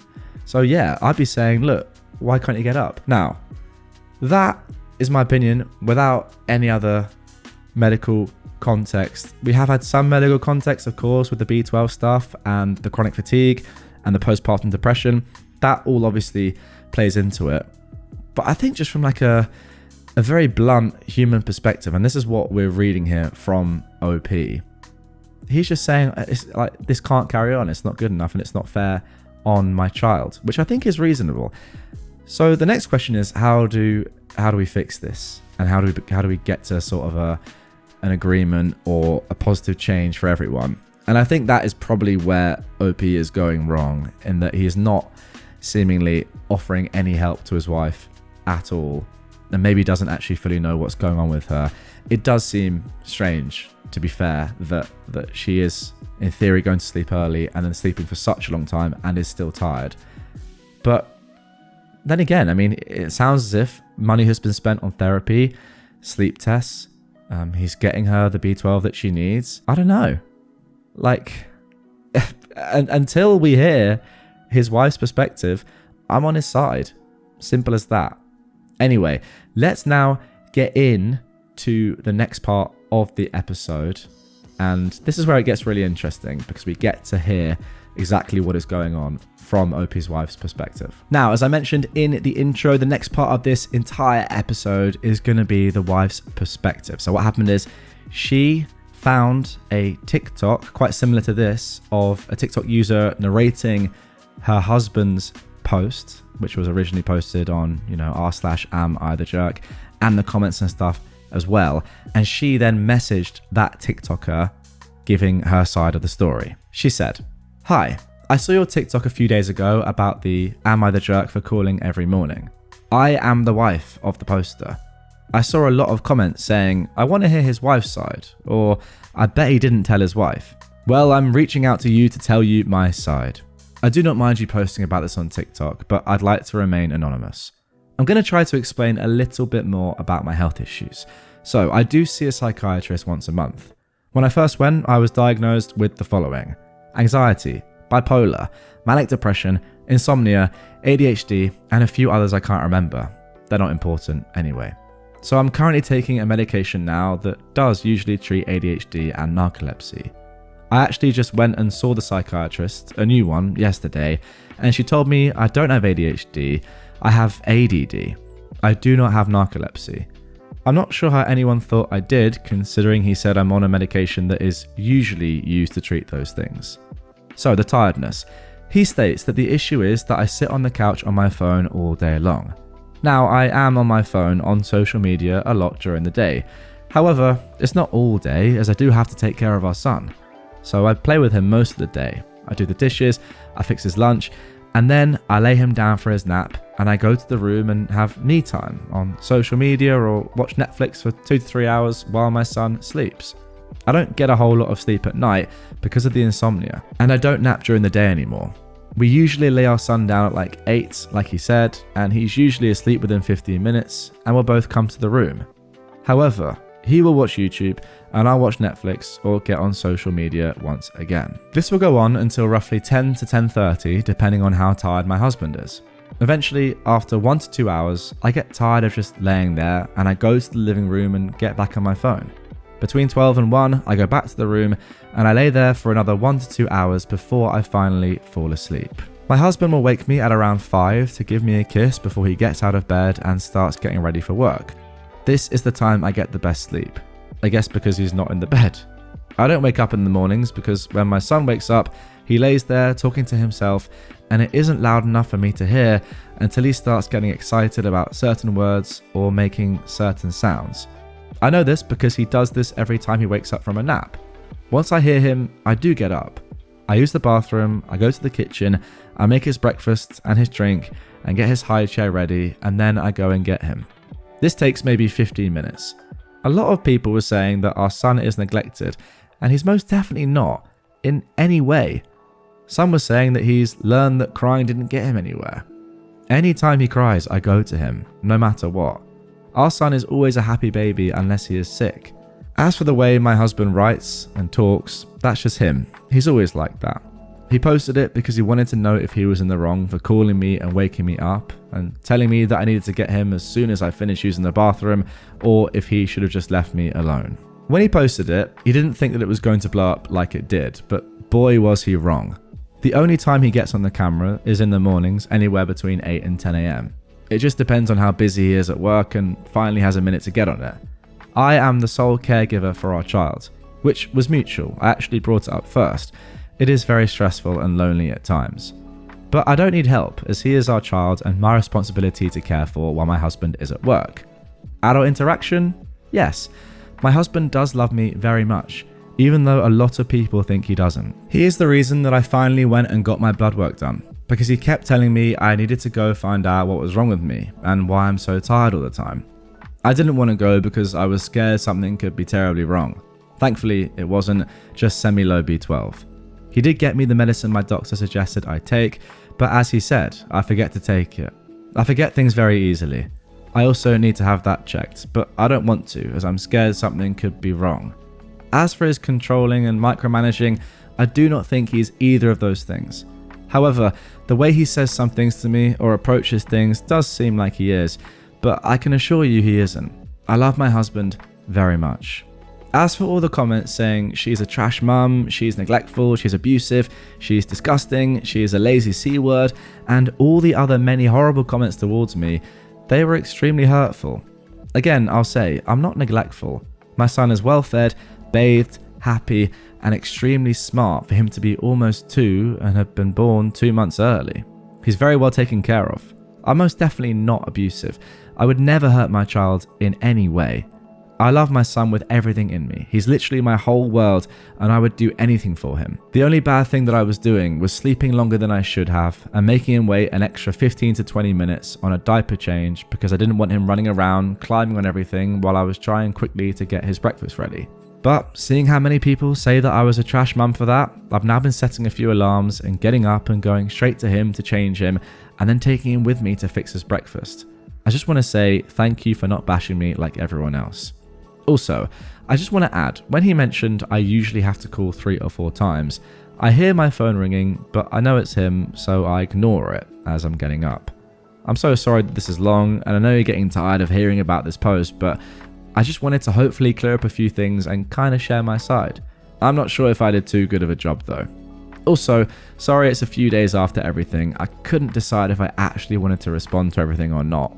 But ultimately, I just wanted to let everyone know I'm not a bad mum like everyone thinks I am, and that my husband really isn't that bad. Alright, sometimes guys, I know when I read out certain stories that my opinion is probably going to be different to a lot of yours in the comments down below. This is definitely one of those stories, because I've read the comments on Reddit, I've read some comments on TikTok, and I also know what you guys are like. But I cannot get on this woman's side much at all. It just isn't making any sense to me. I don't get it. It seems like the whole of the internet is sort of on this woman's side. And from my perspective, I feel like without her husband helping her out, you know, telling her to go to the doctor, get her bloods done, giving her the B12 medication she needs, asking her to get up earlier and not let their son just be alone for an hour and a half every morning, she wouldn't be doing those things, and that would be potentially terrible for her own health and bad for her son. Is that crazy to say? I don't think it is. Perhaps it's verging on controlling this behavior. I don't think it is at all. Yes, like, it is micromanaging, but I think this woman needs to be micromanaged, which is a crazy thing to say. And you guys that know me and have watched these videos and listened to me for years know that is like, this is a very isolated opinion that I have about this one couple. Like, you know, these sort of themes are not inherent within me. Let me make that abundantly clear if you didn't know me that well. But I can't get on board with the people that are backing up this woman. I just can't. Like, to me, it just doesn't sound as if she is doing that well in terms of parenting. Then again, like, the baby's really happy. There's nothing that wrong with a baby having some alone time in the morning, I suppose. But it's like, you can't leave a baby for an hour and a half in the morning when their diaper needs to be changed. That is what I'm just coming back to. And if she can't understand that, and it takes her husband to tell her not to do that for the sake of their own child, then I don't see anything wrong with that. In fact, I think it's a positive thing. I don't know. Maybe I'm wrong there for saying that. That's just 100% what I feel. And I've got to say what I feel. Now, interestingly, the TikTok poster commented on the original Best of Reddit update sort of thread when this was originally compiled on Reddit. That same TikTok poster who the wife messaged. And she said this: I was wondering if this was going to make it here. Something my followers and I noticed was how she seemed to downplay her own mental illness. Many of my commenters also pointed out that outdated ADD diagnosis and found that problematic. I also questioned the validity, but she had a real profile and everything. I ended the story time just by saying that no one should be treating anyone this way, especially their partners. It sounds really bad, but we'll never know their relationship as well as they do. I still thought the husband was terrible for even sending Reddit after her like he did. Lastly, I wished her well. How wild. Is that really what was going on though? Or was the husband just genuinely looking out for his son? That's how I'm reading into this. And the mum is asleep for an hour and a half until 10 a.m. Like, that just isn't good enough. And from my perspective, he has tried to help her quite a lot for all the reasons I've mentioned. I agree with you though. She does seem to be downplaying her own mental illness. And again, as I said earlier in the video, if there is a lot more at stake here, and if, you know, she's suffering with depression, I mean, we know about the postpartum depression, etc., then that is something that needs to be looked into. Of course it is. But ultimately, you brought this child into the world. Therefore, your number one priority has to be looking after it for both of you. And in my opinion, that the husband is just looking out for his kid. Okay, now to round this story off, we have a couple of more posts on r/AmITheJerk from the husband, the original poster. The first one is, "Am I the jerk for telling my wife I don't want to help her mother?" This was posted on March 29th, 2023, so that's 4 months after the post about calling every morning. "My wife called me at work to ask if she could spend money to rent a storage unit for 1 month because her mum would soon be evicted and needs somewhere to store her things. Her mum's boyfriend is in jail, but he promised to pay me back with money he's expecting from a lawsuit. I told her no. The amount of money is modest and almost insignificant, but they've offered no collateral and there's always something going on with them. I have my own obligations to attend to. My wife's grandpa lives there and is on disability, which I believe provides most of the income. My wife's sister and her boyfriend also live in the house, and they have a baby who's less than a year old. There's another couple staying there too. In the household, there are currently 5 capable adults, 1 disabled elderly man. They've all been living without electricity for probably a month. The vehicles they have are either not legal or in poor condition. The city is about to disconnect their water, and state authorities recently removed a former tenant who is a mentally challenged man in his 50s because of these issues. The elderly man doesn't work for obvious reasons. The sister is an erotic dancer. Her boyfriend did work, but I think his employment was terminated. And the mother, her boyfriend, and the other couple are also unemployed. I work, my wife does not, and we have a 2-year-old. I'm slowly rebuilding my credit after paying off all my debt. I've started investing small portions every pay period, and I think I'll be able to pay off our house this year if I keep walking a straight line. My priority is living comfortably while securing a sound future for my family, and I won't allow the poor decisions of other irresponsible adults to cause delays in my life. Am I wrong to refuse to help?" For me, no, you're not the jerk here at all. And I think that this post in isolation sort of sums up how I feel about OP overall. Like, I think he is just genuinely trying to do the best things for his family and for his kid. And I think this is another example of that. And going back to like what this whole episode has been about, I do genuinely think that is what he is doing with asking his wife to get up earlier to look after their kid. I think it is as simple as that. Again, I'll be really interested to read your comments on this episode more than most others, to be honest, because I know that a lot of you will disagree. I just have to say what I think. And then one last final Am I the Jerk post. Am I the jerk for complaining every time my wife washes dishes with the water running almost the entire time? This is from April 2023. The way my wife washes dishes bothers me so much. She doesn't plug one side of the sink, fill it with soapy water, wash multiple dishes at once, and then rinse dishes in bulk. Instead, she fills one side of the sink with dry, dirty dishes, turns on the water, lets it run constantly, periodically applies more soap to a brush or sponge, washes one dish at a time, rinses the dish, places it on the drying rack, and then repeats this until completion. When I notice her washing dishes in this manner, I tell her to stop wasting water. She always rolls her eyes and tells me to go away. I pay for water monthly. It's not expensive, but when she does this, I see it as wasting money. I'm anxious to hear what everyone on Reddit has to say about this one. Am I the jerk? Okay. God, this has been such a confusing read. Right. This is obviously a terrible post from OP. And reading this, it makes me question everything, because this is such a bad post. This is the definition of controlling and just so unnecessary. And it's quite weird to like asking your wife, like, would you mind just like, have you considered changing your strategy a little bit with washing dishes just to save more water? But instead going on Reddit and saying, oh my god, I hate my wife because she does this, am I the jerk for asking her? That's sort of what it sounds like anyway to me. That's strange. I will concede. Now, maybe I've not been seeing this side of OP throughout this entire post. It's just a tough one. It just is a tough one, because I do see it from the other perspective, from the perspective of his wife maybe has serious health issues. She's trying her best. She's downplaying the health issues, but she's just dealing with a lot right now, medically, emotionally, whatever. Chronic fatigue is an extremely serious thing, of course, and sometimes it can't be diagnosed, as in like there's no reason for it. It just happens. This is like so. It's a tough one for me. It really is. I don't know. I don't think ADHD is a good enough reason to not get up and deal with your kid. I mean, I'm not a parent, right? So it comes down to this. Is a kid all right to be left alone for an hour and a half when they wake up in their room? They're not crying, so they're not like in a bad mood. They're just chilling out, and their diaper needs to be changed.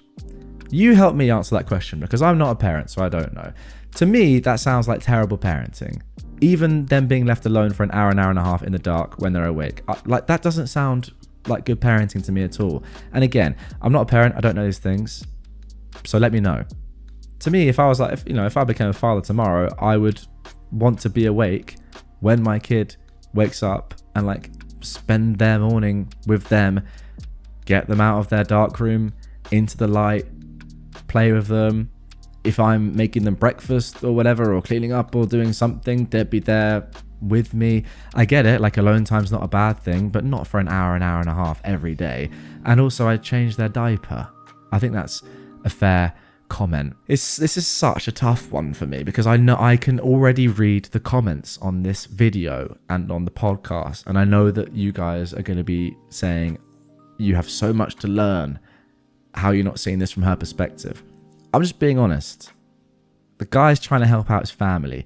Yeah, he's too controlling, but also his kid's left in bed. He has to get up to go to work at 5 a.m. and his wife's asleep at 10 a.m. That objectively this can't happen. And again, I go back to my point. There's a difference between someone being controlling, and I get it. He is clearly a controlling man, but forget about that last post. Just forget these two, just in general. I think there's a difference between somebody actually trying to help you out in your life and saying, look, this can't happen because it's not good enough for our child, or someone actually being very controlling and saying, you need to get up now, do this, when you were perfectly fine anyway. And I genuinely think that this story is leaning towards the former than the latter. However, it's clear that this guy is controlling. So maybe I'm wrong.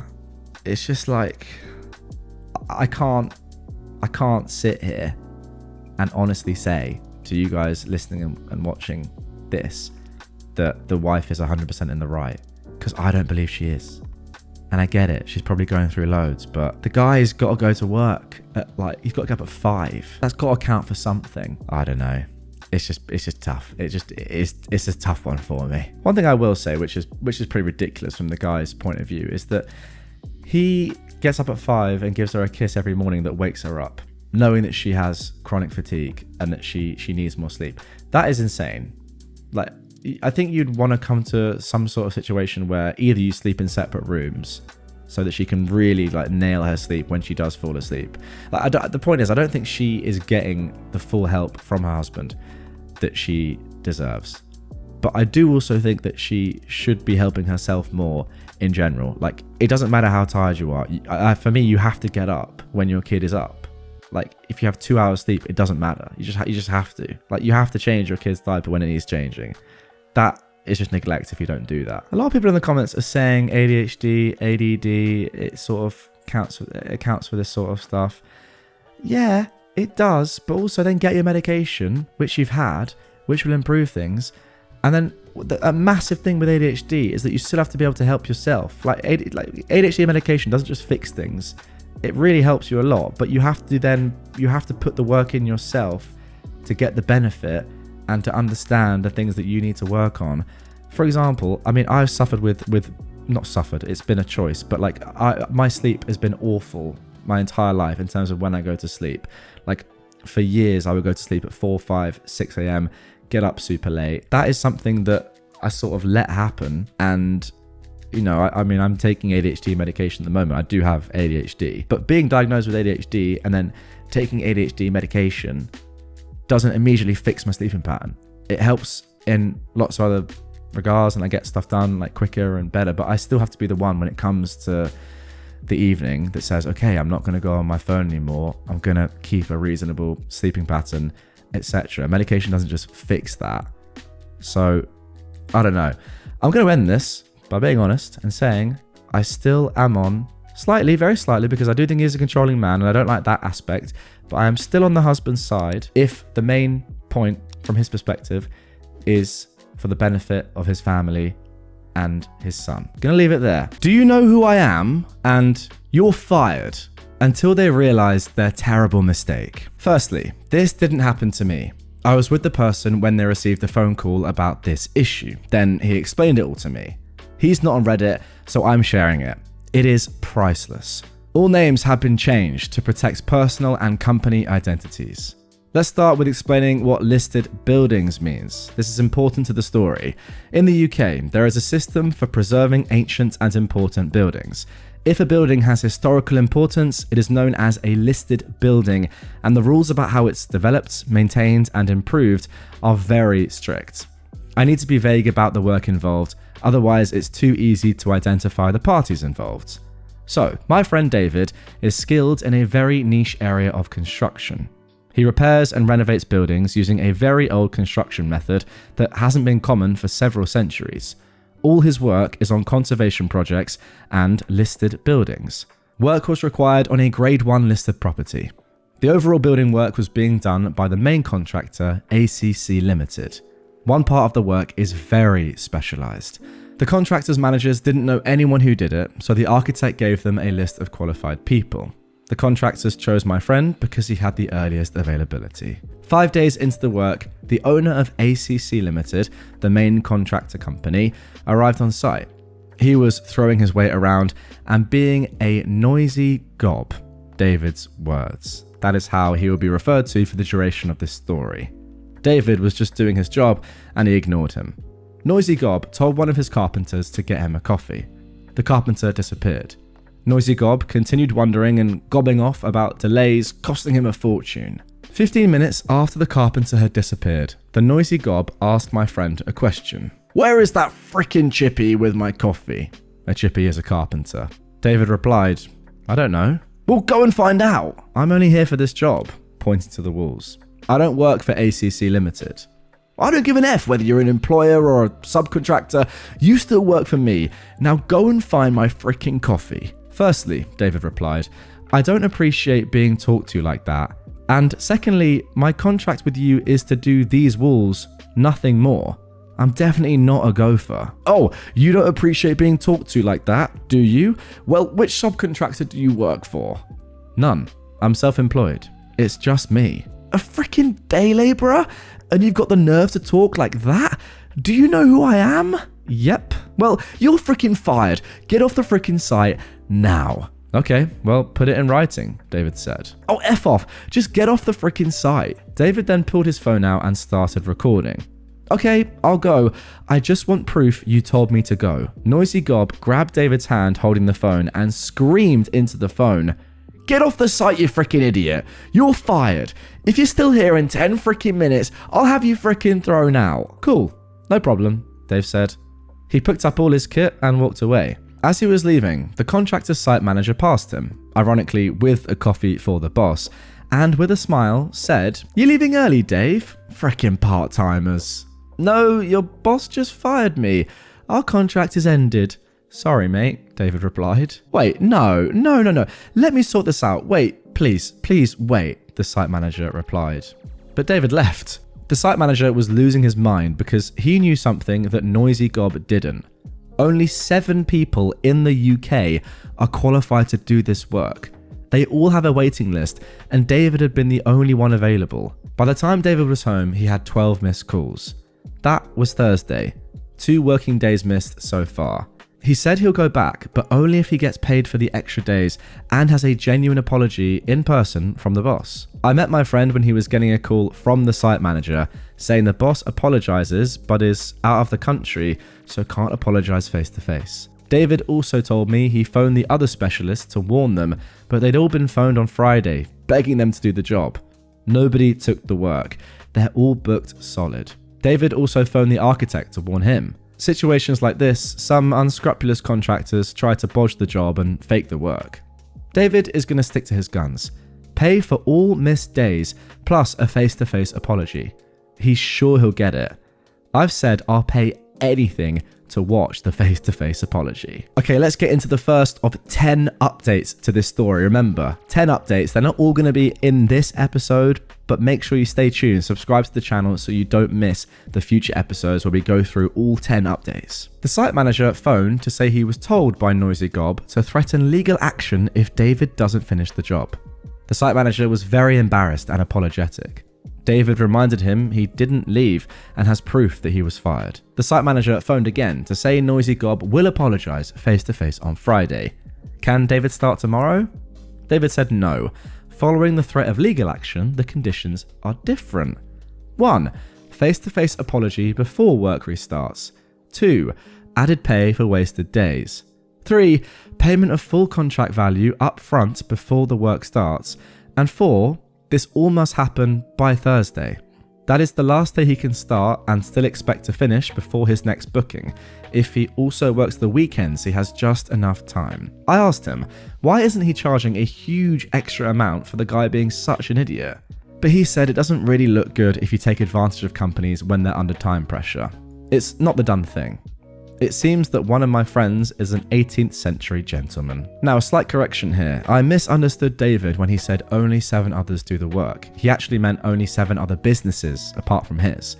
They are small businesses though, so he says it's probably about 20 people total who can do it. Still a small number, but not as comically small as 7. Sorry for misleading you all about the number. Not really misled me at all, to be fair. That's still like 20 total humans in the entirety of the UK who could do this work. It's not that many more than 7. I just feel like surely Noisy Gob should know that David is one of, as I said, 21 people that can do this, and therefore they should be acting like really carefully to ensure that the job gets done. You got to leave your ego and say, okay, maybe I don't like what's going on here, or I'm a bit of an idiot, but we need this job to get done, and David is the only one who can do it properly. Now, obviously, you'd have to be self-aware enough to be able to understand that. And Noisy Gob isn't self-aware, so that would never happen. And if you were self-aware, then you wouldn't be in this situation anyway. So a bit of a oxymoron, I suppose. But at least it makes for a good story for us. So let's get into the second update and see what happens next. Alright, now for the second update. Unfortunately, it seems there will be no apology. David has discovered that the site manager was blamed for not making Noisy Gob aware of the situation beforehand and was fired. David contacted the operations director for ACC Limited, Noisy Gob's number 2, and informed them that an apology is no longer required as he will not be returning to the job. The ops director apologized for everything and offered to renegotiate the money very generously. David told him that he'd only considered going back to the job as a personal favour to the original site manager, and since he isn't there, he feels no obligation to return. The ops director said he'll get back to David, but didn't say why. David's in such a strong position here. If you're one of 21 people in the whole of the UK that can do this work, and you haven't been respected and they're all busy, oh my goodness, you just have everyone in the palm of your hands. So fair play to him for acting as he's doing, but I just don't understand why Noisy Gob didn't realise how precious this situation is and that David is the only one that can do this. Anyway, let's get back into it. I asked why he didn't say, give him his job back or I won't come back. Yeah, fair question. David said, well, Noisy Gob is actually too petty and weak to be told what to do by a craftsman. It will have to be the company's idea for the site manager to come back. If I tell them to bring him back, it just won't happen. David says the site manager is great at his job, but is only 4 years from retirement, so it's not easy to find a job at 61. I've decided I like David even more than I did 3 days ago. Now for the third update. It's 2 AM here. We've just got back from the pub. David got a call while we were out from the sacked site manager. David updated the architect on the situation this afternoon. The architect contacted the sacked site manager to tell him about a company who needed a site manager. The sacked site manager phoned David just before 9 PM. I had to sit through the phone call, only hearing one side. I must have looked childishly excited, like I got a butt full of sparrows. Then David filled me in. The site manager rang to thank him and to find out his favourite drink so he can send him a bottle. He hasn't got the new job yet, but he's seeing them on Friday. Apparently, the architect's recommendation carries some weight, so he's optimistic. David refused at first. I didn't get you a job, the architect did. But the site manager said, you set all this in motion and told the architect I'd been fired. Because of you, I never need to deal with that obnoxious pillock ever again. David wasn't specific about who the obnoxious pillock was. We'll have to guess. David said his drink is Cardew Gold Reserve. He said he will accept a bottle only if A, the site manager gets the new job, and B, if the site manager will come over and drink the Cardew with David. It looks like the handsome scribe who did the enormously difficult, time-consuming job of skillfully writing this saga down on Reddit isn't included in the whiskey consumption. As David poetically put it, pee off you idiot, you can buy your own frickin' drink. All good news, hopefully, except that nobody gets to see that idiot, Noisy Gob, eat trash when he has to apologise. I was so looking forward to that. Also, some additional information. David and the fired site manager know each other outside of work. They're each members of charity organisations in the same town. 2 different groups, but they work together a lot. The site manager is in Rotary Club and David is in Round Table. I don't think he's a knight, but you never know. Okay, so it takes 5 years to become just competent and at least 9 years to be a master craftsman. I don't know if master is an actual legit term there because OP has said the job needs at least 1 master present. Maybe that is a term, but 9 years is insane. It really is. However, there are other jobs out there that do require similar levels of sort of training in terms of time. I'm thinking to be a doctor, anything in medicine really, or architects in the UK I know is a 7-year training course. That does involve some years actually in industry, but still I think it's a 7-year long degree. But yeah, 9 years to be a master craftsman. And again, I go back to the fact that David is just one of 21 people in the country that could do this, in the whole of the UK that could do this. I get it. It probably would give away who David was if you said what he does. But I mean, we can kind of infer that it's a pretty specialized job to do with, obviously, historic buildings. Okay, now on to the fourth update. Operations Director for ACC Limited phoned David to suggest that they take the site manager back and generously renegotiate the money. David says, well, you've missed the boat. There's no way he can finish the job on his own before he starts his next job.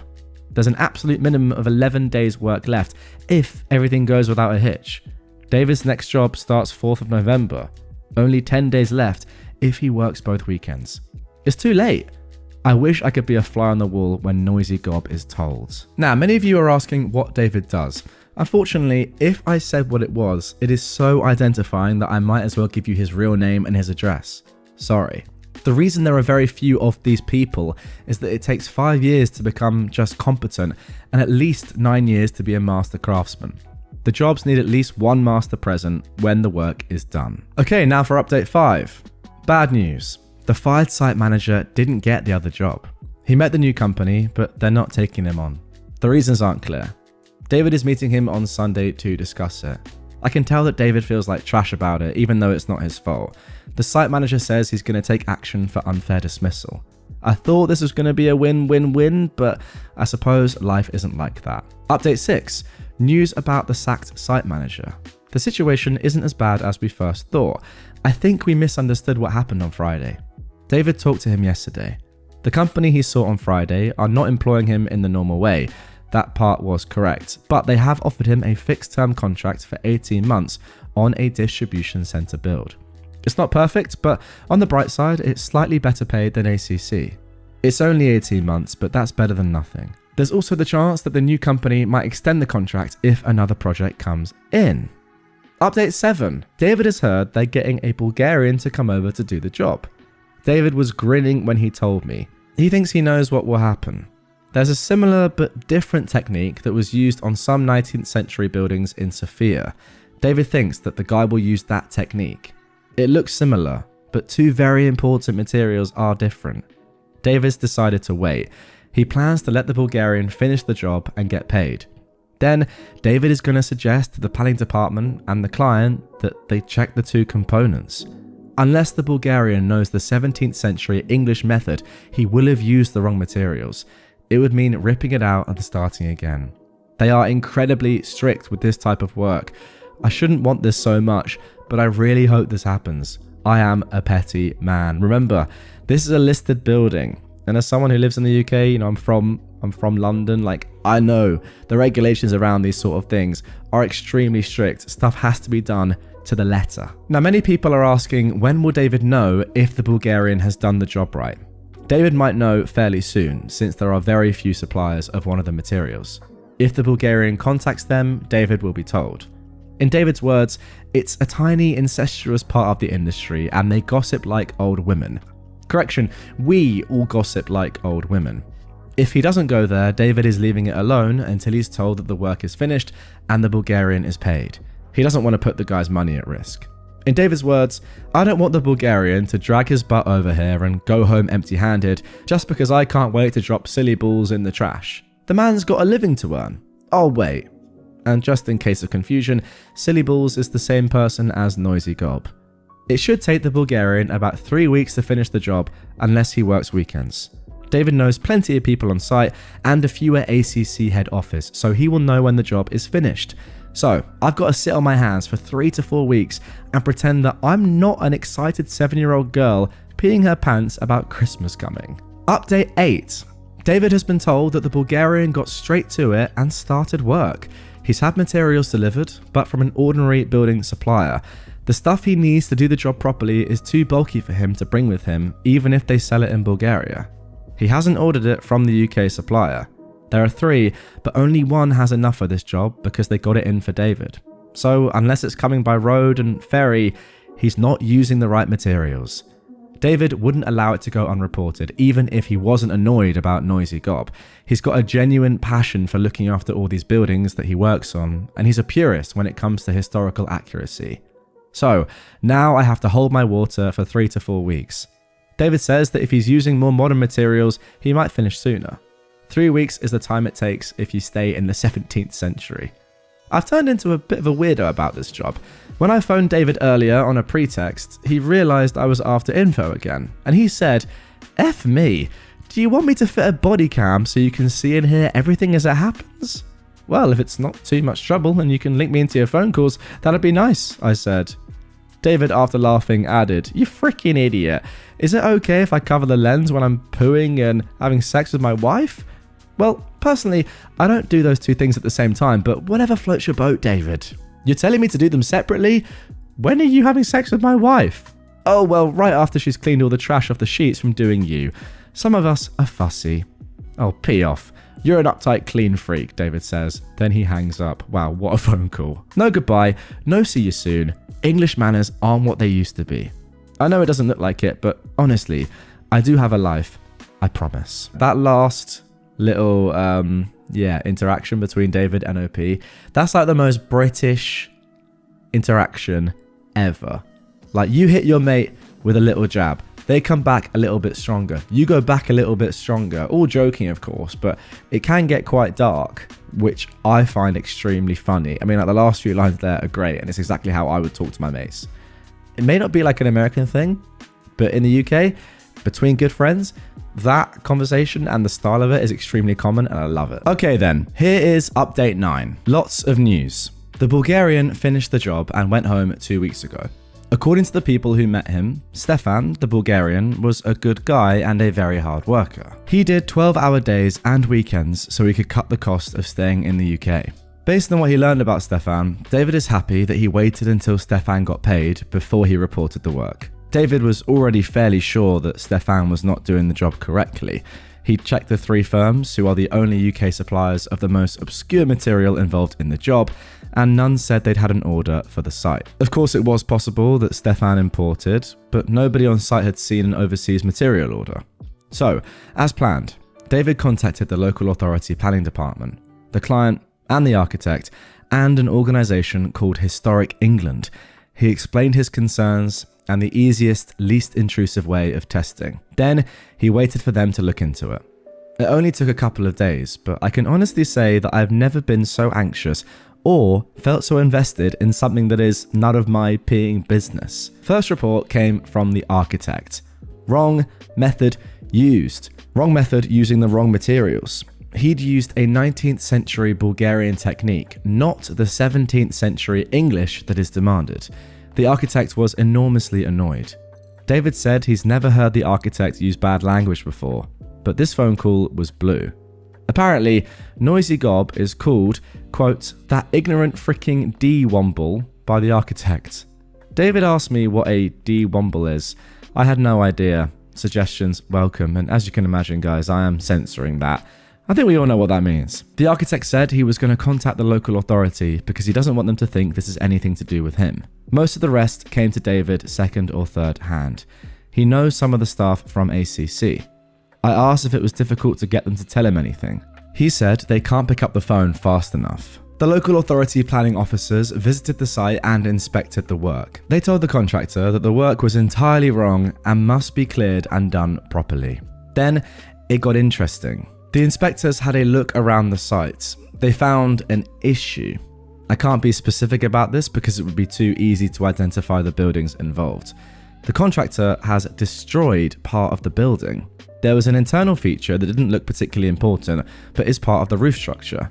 They removed it and put in a much better modern support. But they're not allowed to. Neither the project manager or the new site manager or staff knew the importance. Guess who ordered it to be replaced? Cheap, quick option instead of repaired. Slow, expensive option. Of course, it was Noisy Gob. It's a criminal offence to destroy anything on this type of property. Jail time type of crime.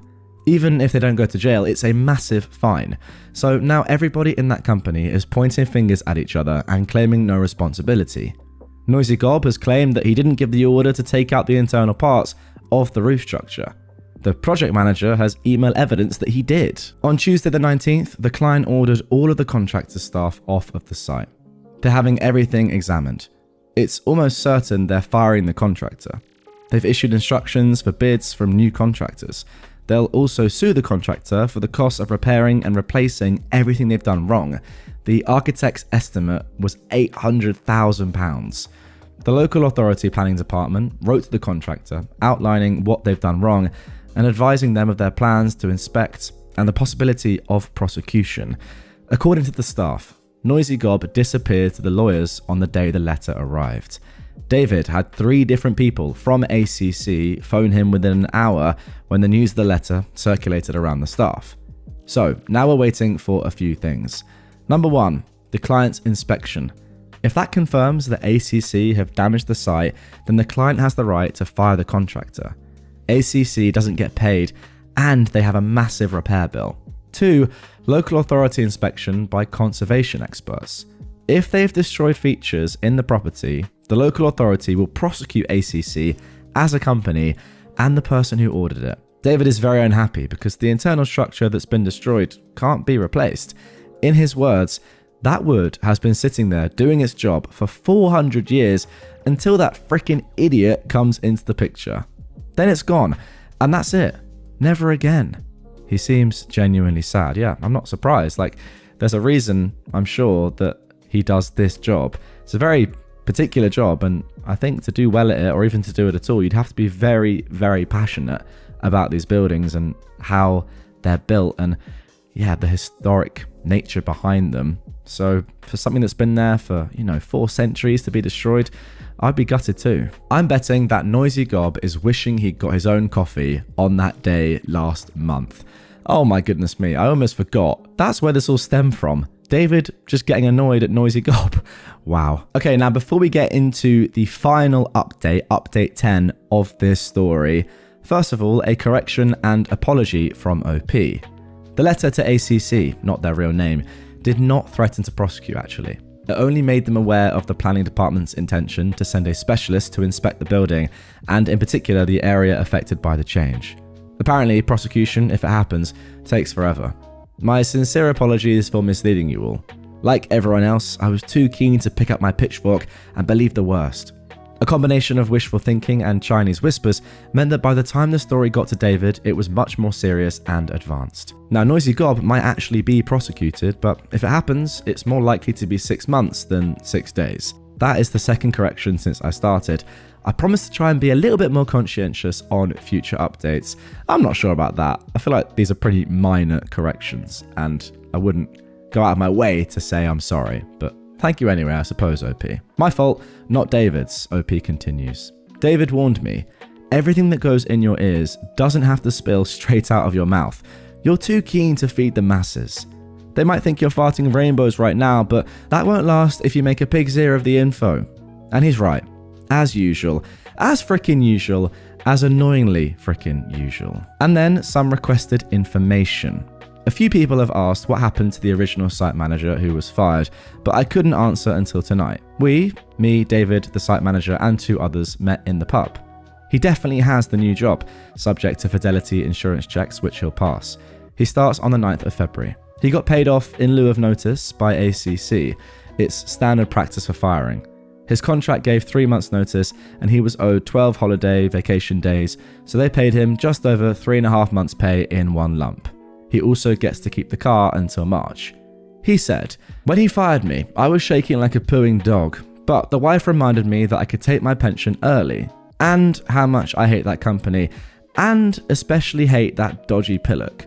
Then the architect called me about the distribution centre job and I stopped worrying.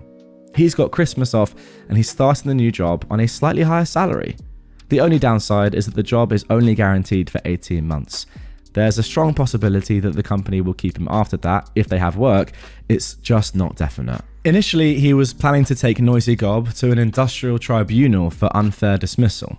Now he can't because he isn't going to suffer financially. He said, "Obviously I'm glad I'm not losing money, but I was looking forward to beating that wazzock in court." Right now, he is using the extra time to build a better sleigh and some reindeer. Yep, a sleigh. Oh, what, really? An actual sleigh? It's to go on the back of a truck. His group walk around the area dressed as elves and snowmen with Father Christmas on the sleigh, playing Christmas carols at window-rattling volume, collecting donations for charity. I've been roped into it many times. Fair enough, that sounds pretty cool. He brought David the whiskey he promised. David said he shouldn't, but the site manager said, "Yorkshiremen keep their word, even to a shower of soft shandy-sipping southerners like you lot. Besides, I'm not risking breaking this lucky streak. Even the whiskey was half price."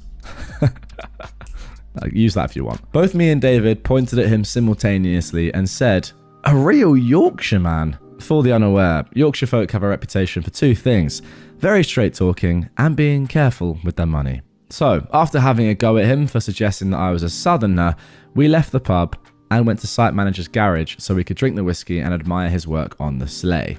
If I tell you all how good Cardew Gold Reserve tastes, will they send me some freebies? Also, I am Welsh, by the way. Okay, not a southerner. That is why you've probably noticed some poor grammar. Anyway, I'm waffling now because I'm full of whiskey. It's 1 a.m, so it's past my bedtime. Bye for now. Okay, well, I suppose it's a good thing that Noisy Gob is getting the justice that he deserves. It's a shame that it's not as immediate as we'd hoped or maybe expected. And you know, these sort of things where it's like, okay, this might happen in 6 months' time, or yeah, this might happen in the future. I always feel like that would just fade away and people will forget, or something else will come up, or there'll be some way around it. So I don't really know if this will happen long term, sadly. Whereas if it was short term, I'd be getting excited. But yeah, I don't know. It's a shame that nothing's happening right now. I mean, it's great for the site manager, of course. I can't imagine that. It'd be very scary knowing that you're gonna retire pretty soon and that you're of the age where it's going to be challenging to get another job because you're quite close to retirement. And there is obviously a little bit of prejudice towards older people who are close to retirement when it comes to hiring a new hire. But yeah, very good that he has some security. And then going back to Stefan, the Bulgarian, got to say fair play to David, because it wasn't really in his interest at all to let Stefan do that work. But for Stefan's sake, it was. He got his money, he got out of there, which is great. David didn't have to do that. He could have been quicker and said, no, look, this is going to be done in the wrong way. I'll stop this now. Or he could have very quickly, when the work had started, been like, no, stop this. This is wrong. You aren't using the correct products, whatever. But he let it happen for Stefan's sake. And I quite like that, even though it probably wasn't a good thing for the long-term future of the building, right? But yeah, look, if you've got someone that doesn't really care and is destroying 400-year-old structural bits of a listed historic building, they should not be in that role anyway, I'm sorry. And it's a shame that that has happened in the first place. All right, then, let's get into update 10. I think there might be some karmic justice on its way. Noisy Gob has been interviewed under caution. It doesn't mean they're definitely taking legal action against him, but it means they are preparing for the possibility. They also did the same with the project manager, and they're going to do it with the fired site manager next week. The site manager is confident he has nothing to worry about. The decision to remove the roof support sections was made after he was fired. He said he was confident that if he'd been there at the time of the illegal alteration, the Noisy Gob would have tried to pass responsibility. Oh my goodness, that would have been scary. Or, as the site manager put it, that cowardly, slope-shouldered turd would have pooped all over me to save his own skin. Don't worry, I'm also not going to continue the Yorkshire accent. The question is, can turds actually poop themselves? Who knows? Luckily, the project manager has proof in the form of an email that Noisy Gob ordered the work. Noisy Gob tried to persuade and bribe him not to pass it on to the people investigating this for the local authority planning department. When that didn't work, he tried to threaten him. That backfired because not only did the project manager ignore the threats, but he told the investigators that Noisy Gob told him to lose the email. I have a lawyer friend who tells me that interfering with a witness and destruction of evidence are offences in themselves. Noisy Gob won't stop digging himself a deeper hole. I'm going to be so disappointed if he gets away without legal consequences. He is definitely suffering though. That's the big news of the week. And without further ado, let's get in to another update, which is just fantastic news. The title is Noisy Gob has been fired. David announced it yesterday after he was told by no less than 4 different employees of ACC. He said they couldn't wait to tell him. Then the conversation went like this. How is that freaking possible? I asked. How does the owner get fired? Did he walk up to a mirror and say, you're as much use as Anne Frank's drum kit? You're fired? Wow. How have I never heard that before, by the way? Goodness me. David said, nope. You know he inherited the business from his dad and uncle? Yeah. You know his brother and cousin own a slice each? Yeah. Well, their combined share is over 50%. So they fired him. According to Louise, the accounts manager, they are peeing their pants. They were happy to leave Noisy Gob in charge as long as the money rolled in, but now their golden goose looks very sick. They are terrified that losing this contract and the penalties and fines will finish the business. So they're appealing to the client/property owner to take ACC back to finish the contract. Part of that involves convincing the building owner that Noisy Gob will never have anything to do with the company. Obviously, they're throwing Noisy Gob under the bus. Louise said there was screaming and threats of violence from Noisy Gob when they fired him. He had to be escorted off the premises. He's been phoning employees, asking questions, and seems surprised when people don't want to help him. According to Louise, he actually thinks the employees like him and want to be loyal to him. She said the man is in cloud cuckoo land. I said, he's going to be so annoyed. I wish I could see that numpty's face as it was happening. Yeah, me too. David said, it's nothing that the scrote doesn't deserve. There is something else, but I can't tell you because I promised the person who told me that I wouldn't tell anyone yet. Oh, you freaking tease. How important is it? Well, it's huge. Life-changing for the subject. I wish I could tell you because it nearly gave me a hard-on. Frickin' heck. It must be big if it can get that ugly appendage to do anything except hang there like the last chicken in the shop. Your wife must have been pleased. I'm not sure about reading this out, but we're going to carry on. What drama, David said. She thinks I should tell her this thing I was told in confidence. She thinks I should be able to tell her everything because we're married. I explained it's not my secret to share. I was hoping I'd get, I appreciate you have integrity, dear husband. But no, I've got an angry missus who thinks I'm an idiot. By the way, Louise and her job title have been changed to protect the innocent. It seems like it will be a couple of months before he can give me this awesome news, so I don't want any of you holding your breath. The client/building owner has done their inspection. 2 areas are unacceptable, as expected. The damaged area and the part that David should have done but was done by Stefan. They're very unhappy. When listed buildings are damaged, the local authority normally assumes it's the owner taking shortcuts. But in this case, the owner is a crusty old institution dedicated to preserving important buildings.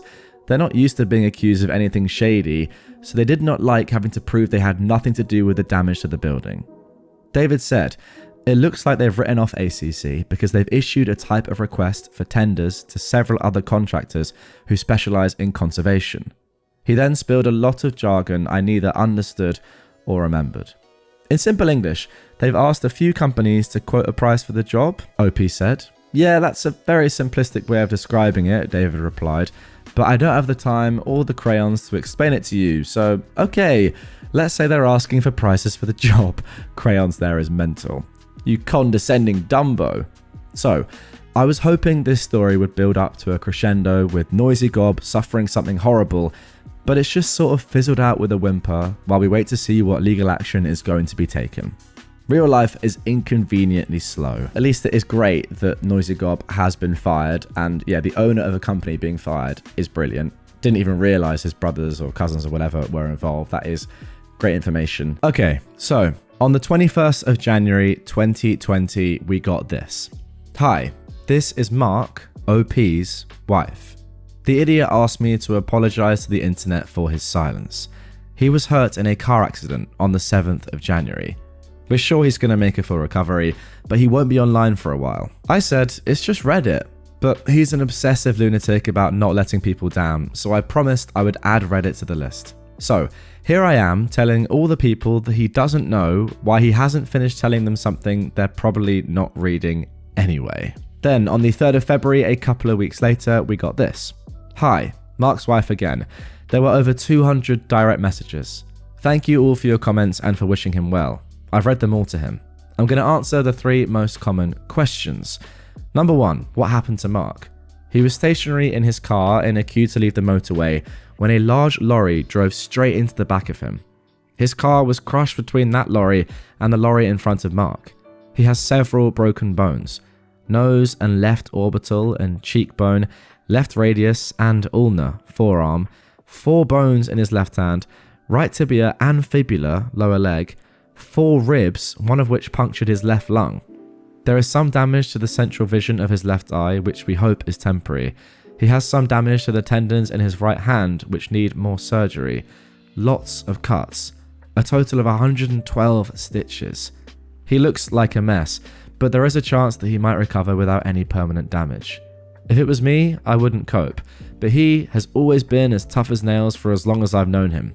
When I first got to the hospital and he was lying there, covered in blood and wires and tubes, and he couldn't speak properly, I went to pieces. He had me laughing within minutes. He's always been good at knowing the right thing to say. The thing that is bothering him most right now is not being able to use his hands. Number 2, when will he update the story? Well, it could be a while. I could ask the friend he has, called David, for an update, but I definitely can't tell a story like Mark can. Obviously, I'm biased, but I think Mark is the funniest man I've ever met. When he and David get started, I laugh so much I can hardly breathe. For now, I've told him to forget about everything except getting well. But if it starts to bother him, I've told him I'll do some secretary roleplay and he can dictate the story to me. I know he will finish it. He always finishes what he starts. I wish I had 1/10 of his self-discipline. And 3, a few have asked if they can send him cards or gifts or money to help with medical bills or lost earnings. Thank you so much for offering, but it's not necessary. We're in the UK, so thankfully healthcare is free. He doesn't want anyone's money. If anyone feels the need to do something, there's a charity that we've supported for a long time called Macmillan Cancer Support. You can donate at the Macmillan website. They're always grateful for any amount, big or small. Okay, so pretty terrible news about Mark being in hospital. I'm pretty devastated to say that this story actually gets a lot worse from now on. Very sadly, the next post is tragic. Okay, now moving forward to the 22nd of May 2020. This username, u/mostlygruntled, belonged to my husband Mark. He wrote the story about his friend David and a business owner he called Noisy Gob. Mark had been updating the story until he was involved in a car accident in January. At that time, he asked me to let everyone know that he was injured and that he would update the story when he had recovered. Unfortunately, just over a week after my last comment, Mark passed away. Everyone thought he was recovering, but without warning, he suddenly became unconscious and died very quickly. The staff tried everything they could to save him, but he had suffered a ruptured aorta. They said it had probably been damaged during the accident and isn't uncommon in car crashes. I'm sorry I didn't update this sooner, but to be honest, I completely forgot about this website. It was only when I came back to read Mark's words again that I saw how many people were waiting for Mark to finish the story. I don't know how many people will see this update, but if you know anyone who was waiting for Mark to reply, would you please pass this news to them? Thank you. Thank you to the hundreds of people who left get well messages for Mark. I'm so sorry that I ignored you all for so long, but I've been dazed for the last 3 months. Mark would most definitely have disapproved of my leaving everyone in limbo and would have told me off. Also, many thanks to the people who made donations to Macmillan Cancer Support, although it seems strange to see money donated in the name of Mostly Gruntled. And finally, thank you to the moderators for helping me by explaining how I could inform everyone. Wow. Absolutely devastating news. And 2 days later, Mark's wife added, I can't thank you all enough for the lovely words and virtual hugs that I've seen over the last day. I've cried for hours. It's hard to explain what good crying is when you lose someone. Anyone who's lost a loved one will probably understand. Because of your posts and messages, most of the day has been good crying. Your words have made me think about all of Mark's wonderful qualities and all the reasons I loved him so much. I started writing the update and then abandoned it about 8 times before finally finding some bravery, and I'm so glad I did it. Thank you again to the moderators for the last little push I needed. It's also made me realise that I want to do one more thing that Mark would have wanted. He always finished what he started. I'm going to speak to his friends and find out what has happened. I know some of it already, but I'll try to get myself up to date with everyone's outcomes. I warn you in advance, it will not be like Mark's writing, it will just be the facts. I haven't got an ounce of Mark's flair for telling a story, but it's obvious from the comments that a lot of people were waiting for a conclusion. The plain facts will have to do. Please, be forgiving. I'm going to speak to the person he called David, who has been an absolute rock for me this year. Hopefully, he'll be able to tell me everything. I'll enter the update as soon as I can. Thank you all so much, you have no idea how much this has helped. Then the next day, Mark's wife added, Yesterday I was having a better day, mainly because of what you all wrote.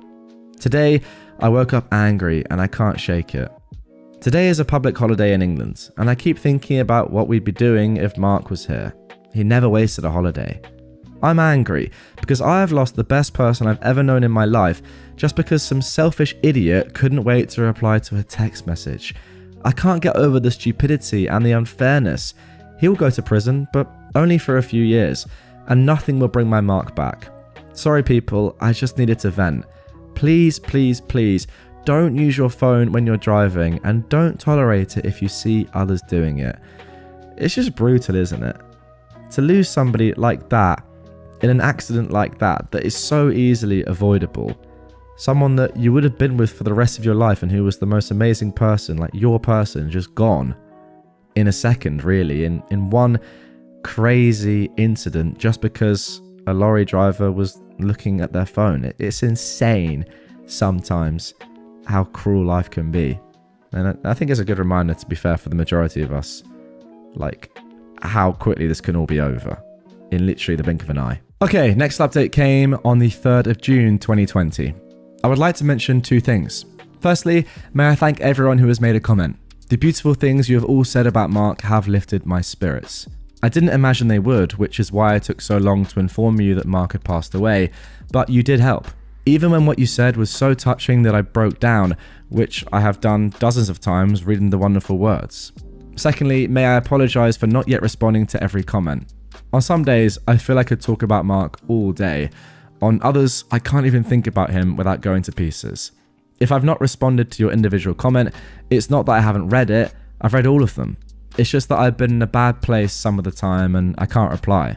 I'll eventually reply to everyone, just as I did, very slowly, with the cards at the time of his funeral and since. I didn't think I'd get through them all. It seemed that I was climbing a mountain that wouldn't stop growing, but I eventually replied to them all 322 of them. Finishing what I start is one of several good habits I caught from Mark. I just want to hear him call me Cariad again. Cariad isn't my name, it's a Welsh word for love. Wow, 322 cards. That sounds insane. I mean, that just proves, not proves, but shows how loved Mark was. 322 cards. Goodness me. Okay, let's jump forward now to the 27th of July, 2020, 3:10 a.m. Wow, Mark's wife says. I haven't been online for a few days, and suddenly there are hundreds of messages. I can't sleep again, and it occurred to me that I could update what happened to each of the people Mark had written about. It's just the facts. It won't have Mark's humour or style, just plain information, but it's the best I can do, and it's better than nothing. Site manager. He started as planned in the new position on a building project for a distribution centre. Mark had already said what site manager and David were unhappy about. Being on a fixed 18-month contract as a self-employed person was a disadvantage compared to being an employee. But that was before Corona. After the virus hit, most of the employees were laid off, some were furloughed, but because of the contract, the company had to keep paying the site manager in full. What he thought was a bad thing turned out to be his saviour. Noisy Gob. The last that David could tell me about Noisy Gob was that he has been forced to divest his share of the business, so he no longer owns a third. He had to sign a personal liability agreement regarding his assets in the event of total liabilities being greater than the value of the company. The way I understand that is that if, for example, the total bills for Noisy Gob's mistakes are more than the company can pay, then Noisy Gob must pay for the extra, even if that means he loses his house. He had to give up his share of the business because they couldn't keep trading if he was involved. He needs them to keep going to pay the lawyers. He hasn't been charged with a crime yet, but now it's certain that he will. They take a long time investigating and preparing before they charge him. Something to do with needing to be ready to go to court once he's charged. It also came to light that he had a warning for similar but much more minor damage to a listed building in 2011. David has been told that during the investigation, some irregularities were discovered by the local authority and were referred to HMRC, the taxman, and Noisy is also being investigated for VAT fraud. One of the earliest comments on Mark's story said, "expensive cup of coffee." That's an understatement if I've ever seen one. The big news was going to be about Noisy Gob and the SA/R word of one of the PAs in the ACC offices in 2017, and harassment of other staff too. The R word/assault did happen, but it wasn't Noisy Gob. It was a former finance director. Stories about harassment of female staff have not developed and turned out to be just rumour. Wow. Okay, moving on to David then, finally. Financially and work-wise, he is probably one of the few people who were not affected by COVID-19. Because he works on his own and has no social distancing issues, he's continued almost as usual. He said work is easier because, in his words, the usual plonkers are not there to trip on my equipment or stick plank ends into my finished work. Personally, David is not doing so well. Outside of family, David took Mark's death worse than anybody. He tries not to show it in front of me. When he's with me, he's a rock. He has saved me from myself. He's one of 3 people where I feel I can really let go about Mark. Or so I thought. I spoke to David's wife last week, and she was so sweet and sympathetic about it, but she had to tell me to hold back a little with David. He looks strong to me, but his wife says it's shattering him. I knew that him and Mark were good friends. She says he's taken Mark's death very badly. She says in all their marriage, she's only seen him cry once when their dog died. She didn't see him cry when his parents passed.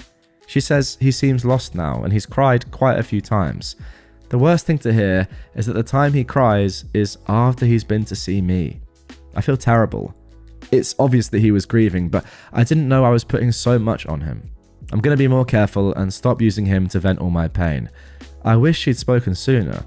Or maybe I should have been aware of it instead of being so selfishly focused on my own grief. Okay, that's a bit too much. I feel like there's no possible positive outcome from this. It's good that everyone is now aware of the situation though. Anyway, that's as much as I know about the updates. They're waiting to see what Noisy gets charged with. If he's guilty of damage to listed buildings, he might go to prison. If he's guilty of VAT fraud, he'll almost definitely go to prison. Either way, the fine will be 6 figures. David said he wondered if he'd like prison coffee. He's got an evil sense of humour. Okay, then a couple of hours later at 5:30 AM, we got the following. When I came online earlier, there were notifications for 512 private messages and comments. I don't know where to start.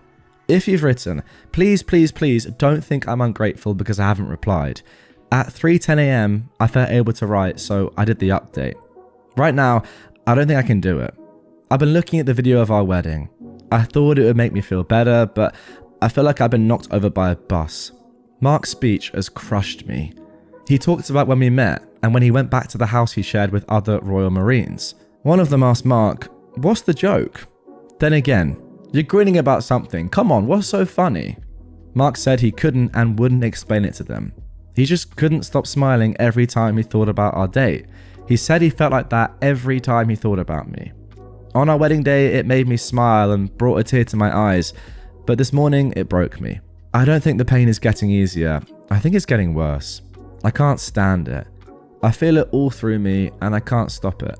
All I can think lately is that if I can't have him back, I wish I'd been in the car with him. He was an atheist and he always said, "This is all you get, so don't dare waste any of it." So he wouldn't approve of me hurting myself, so I don't think I can. It's just so hard to carry on with this pain. I just want it to stop. I'm so sorry to carry on like this. I daren't say this to people I know because they worry, but writing here is like screaming into a diary. My apologies to everyone. I'll try and get a hold on things, but I miss him so much and I can't stop it hurting. I don't know what to do. Nos da cariad. And then finally, on the 31st of August 2020, we got one final update / post, I suppose, from Mark's wife. Since I last updated this submission, I've replied to quite a lot of messages. Hundreds, but I didn't get through them all. I can't read or see any more of the messages in chat, but the screen says I still have 92 waiting. If you didn't get an answer, you're in the 92. It was our anniversary yesterday, 30th of August. I was dreading it, but then when it came, it was sort of empathy. I watched our wedding video. I cried. I answered some messages. Halfway through one message, I was suddenly overwhelmed with the realization that all the happiness I will ever have in my life has already happened and finished. Everything I try to do in the future is just going to be overwritten with, "Mark should be here, but he isn't." Everything from here until I die is just going to be existence. Just breathing and watching the days pass. It seems so pointless without Mark. I don't know if I can write anymore. Thank you to everyone who offered their help. You are lovely people. Hold on to the people you love like you might lose them tomorrow. Don't do what I did and assume you can carry on in your own little heavenly bubble forever. Some careless idiot can snap out everything you love in the blink of an eye, leaving you with nothing ahead of you. Bye. Wow, not really too much I can add to that. I sort of said it as we were going through, but just, yeah, tragic. And a great reminder, I suppose, that life is so short and it can just change in a second. Just a horrible thing to go through. Like, I can't even imagine. And I'm sure there are people watching this, listening to this, that have gone through something similar, lost their partner, lost their husband, wife in a pretty sudden way, or even not in a sudden way. It doesn't really matter, does it? Just like, I can't think of anything worse than that. Don't really know what to say, but yeah, extremely sad. I hope you guys don't mind that I brought you the entirety of this story. I thought it was important. Pretty amazing that all those hundreds of people on Reddit got involved, got in contact with Mark's wife, offering support, and donated to charity as well. I will leave a link to Macmillan in the description of this video. So if you do want to donate in Mark's name, go ahead. It's pretty cool that people are donating and saying, I'm donating on behalf of you / mostly gruntled. I can imagine the people at Macmillan are like, what the flip is mostly gruntled? But yeah. Karen let the toddlers out. Shocked she is banned. Our town has a children's museum. It's cute, full of activities, from baby through to 9 or so. The baby and toddler areas have gates that latch for obvious reasons. Well, Karen decided she would use authority to have her toddler leave.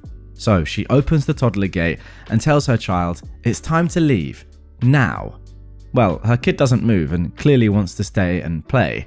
Instead of closing the gate though, and retrieving the toddler, going on with life, Karen decided to hold the gate open and start demanding her toddler listen.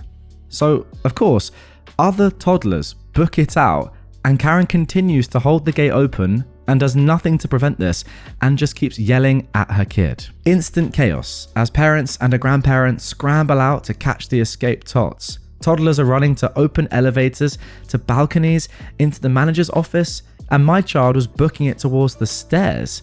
I'm about to catch her when she ducks into the art room, messy but safe, and I notice a toddler nearly at the stair landing, which is a 2-story and is made out of stone. I glance quickly, and I see a grandma going as fast as she can, but nowhere near fast enough. So I leave my kid to her painty fate and snatch up Darius and deliver him to a grateful grandma. I hear a dad say, "Close the gates," as he has one twin in surfboard meltdown and another has just booked it out of the gate towards me in the paint room. This Karen then yells at him that it's not her job to watch his kids. She's got 3 kids of her own to handle. She is still holding open this gate. I'm acting as a shepherd of sorts between the toddlers and the stairs.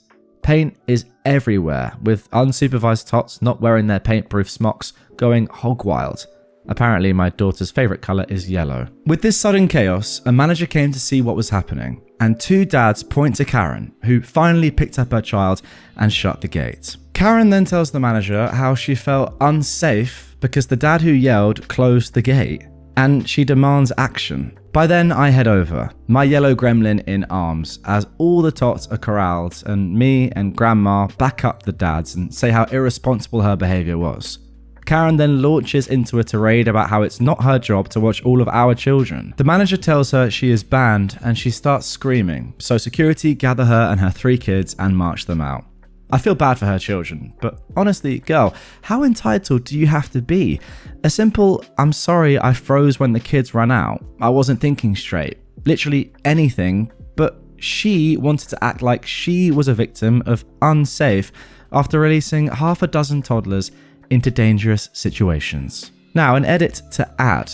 I've had a few women named Karen reach out to me and explain the vitriol they have experienced just for having that name. From doctors to waiters to complete strangers, they are instantly maligned. I believe the stories of the women reaching out to me so personally that I am done using Karen as a shorthand for an entitled person behaving poorly and demanding a manager. Wow, interesting thought. Okay, now the story itself here was a crazy story, absolutely mental. However, the thing I want to focus on is actually the last little edit there from OP. I don't know what to think about it. Because part of me thinks And we've talked about this before on the channel, that yeah, it is unfair that if you are called Karen, you are now sort of universally, at least by people on the internet or who know what Karens mean and know about the Karen meme, sort of tarnished with that brush. However, I don't know. I also sort of feel like you should be able to deal with that and be like, yeah, my name's Karen, but I'm not an actual Karen. If anything, it's more of an incentive to not be a Karen. But then again, has there ever been a name in the history of names where when all these people were born, there was no Karen connotations, and it's a perfectly nice name? I mean, my first nanny ever, or second nanny ever, is called Karen, and she wasn't a Karen. Yet, as they progress in their life, this thing becomes a thing, and they have to deal with it. Probably not, right? I can't think of any other name. I mean, apart from maybe if you were called Adolf before the 1930s, that might be one. But you know, like in the modern era, Karen, I can't think of another equivalent. So maybe OP is right. And I definitely agree with the point that a lot of Karens do hate the fact that their name now carries such vitriol, and I understand that. Let me know in the comments down below, what do you think? Should we change the word Karen? Should it become a name that isn't associated with anyone, that it shouldn't be associated with? As in, should we use another descriptor? Should we just say entitled woman? Or is Karen completely fine? Interested to hear your thoughts. Now for our second story. Someone tried to steal our campsite. We've got a good group of friends and we camp together every year for Labor Day. 7 adults, 4 kids, 3 cars. We pay extra for the third car and are under the per person maximum per site. Reservations open 11 months in advance, and we book the same large site every year 11 months in advance. This is hands down the best site in the campground. Pull through for the camper, off by itself, huge space, set off from the road, facing the woods, a triple plus site. Some of the sites are much smaller. I was the first to arrive at the campground at about 9 PM Friday night. Every site is full, except for one. And it isn't ours. It's the next site over, and it's a site that clearly can't fit a 32-feet trailer. We're kinda in Metlahoma out here, and this trailer was probably made in the 80s, so I'm pretty nervous when I go up to knock on the door. I immediately drop into my best Oklahoma accent and go full Southern lady. I'm not gonna try to do this. Actually, you know what? I will. I'm terribly sorry to bother y'all, but here's my reservation email, and I think y'all are in my site. I'm just not going to do that. I'm just not. You enjoy that, but that's all you're getting. Oh no, this is the site we booked. Well, Mom, would you mind if I looked at your reservation email? If they double booked us, we'll figure it out. Oh, let us find the email. They close the door, and I wait 10 minutes. They don't pop out. I go ahead and call the ranger. They'll be here in 30 minutes. I wait 10 more minutes, and I knock on their door again. Were you able to find that email? Well, do we go to their website? No, it should be in your email. Well, what do you want us to do? We have kids asleep in here. Mom, my kids are asleep in the car, so I get it. We won't fit into that other site though. If we can't get into this one, we won't have a space to sleep tonight. They still can't find the email. My friend finally pulls up with their trailer. The ranger came right after. Magically, they somehow find the email. They're supposed to be in the tiny site. They're now appealing to the ranger. Oh, we're supposed to leave tomorrow morning. Can't we just stay here? It's so much work to back in a trailer for just one night. Okay, we can compromise. Okay, look, we'll find somewhere else tonight if you can be out by 7 AM tomorrow so that we can get in. To be honest, that's already extremely nice of you because you should be on that site. Well, how about 11? That's checkout time. Nope, this is our site. We'll be nice, but we've got a full day tomorrow and we need to be set up by 8 AM. But that's so early. We have kids, but I guess we can be out by then. The ranger, though, sees right through the potential drama that would happen at 7 AM the next morning and says, nah, you need to go ahead and move tonight. But we have sleeping kids. The ranger points to me. So does she. You need to move. Much cussing and grumbling, but they finally move their RV. It takes them a solid 45 minutes to get it slotted into that microscopic site. And here we are, Sunday afternoon, and their loud kids and their off-leash rat dogs are still in the site next door. The sites are fairly well spaced, so at least it's muted by the trees. Yesterday morning, one of the kids screams, "Why aren't we in the nice site anymore?" The mum, or maybe grandma, I honestly was reading a book and not looking, then screams back, "Well, those people over there took our site." Yeah, you should have booked earlier, my friends. Normally, we cook more food than we can eat and share with our neighbours, but no steak for you. Also, an update. Monday afternoon, checkout time was 11. When we left, our friends were still there with no signs of packing up. So, to no one's surprise, the "we're leaving tomorrow" line was total BS. There were 3 adults in the site that we saw. One man, one older woman, and another woman who was maybe mid-40s, plus a handful of small children. The older lady was by far the more argumentative of them, but the whole interaction never escalated beyond passive-aggressive comments. The younger lady was quieter. Shock of all shocks, the younger of the 2 women came up to us yesterday evening and apologised for the other woman's behaviour. We told her it was a bad idea, but she wouldn't listen, she said. She wanted the bigger site. She always tries to pull trash like this. She was extremely apologetic, wow. So all's well that ends well. We lost an hour or so at the beginning of our trip, but we had an amazing weekend with friends. We got a story out of it, and the neighbours didn't try to slash our tyres. A successful weekend. Happy camping to you all. And there we go. Good on the ranger, by the way, is the first thing I want to say, because he knew this was not going to be sorted at 7 a.m. the next day. Because it wouldn't be, he would be the one that had to deal with it. As the top comment says here, the ranger has defo dealt with their kind before, exactly. And he was like, you know what, no, I'm not getting up that early to deal with that BS, which is very fair. But yeah, overall, pretty insane. Like, it's just annoying when you get punished for booking something as early as you have done, because you're the ones that are organized. Other people that are less organized then just kind of steal your stuff. And yeah, it didn't ruin your trip, but it definitely affected the start of it.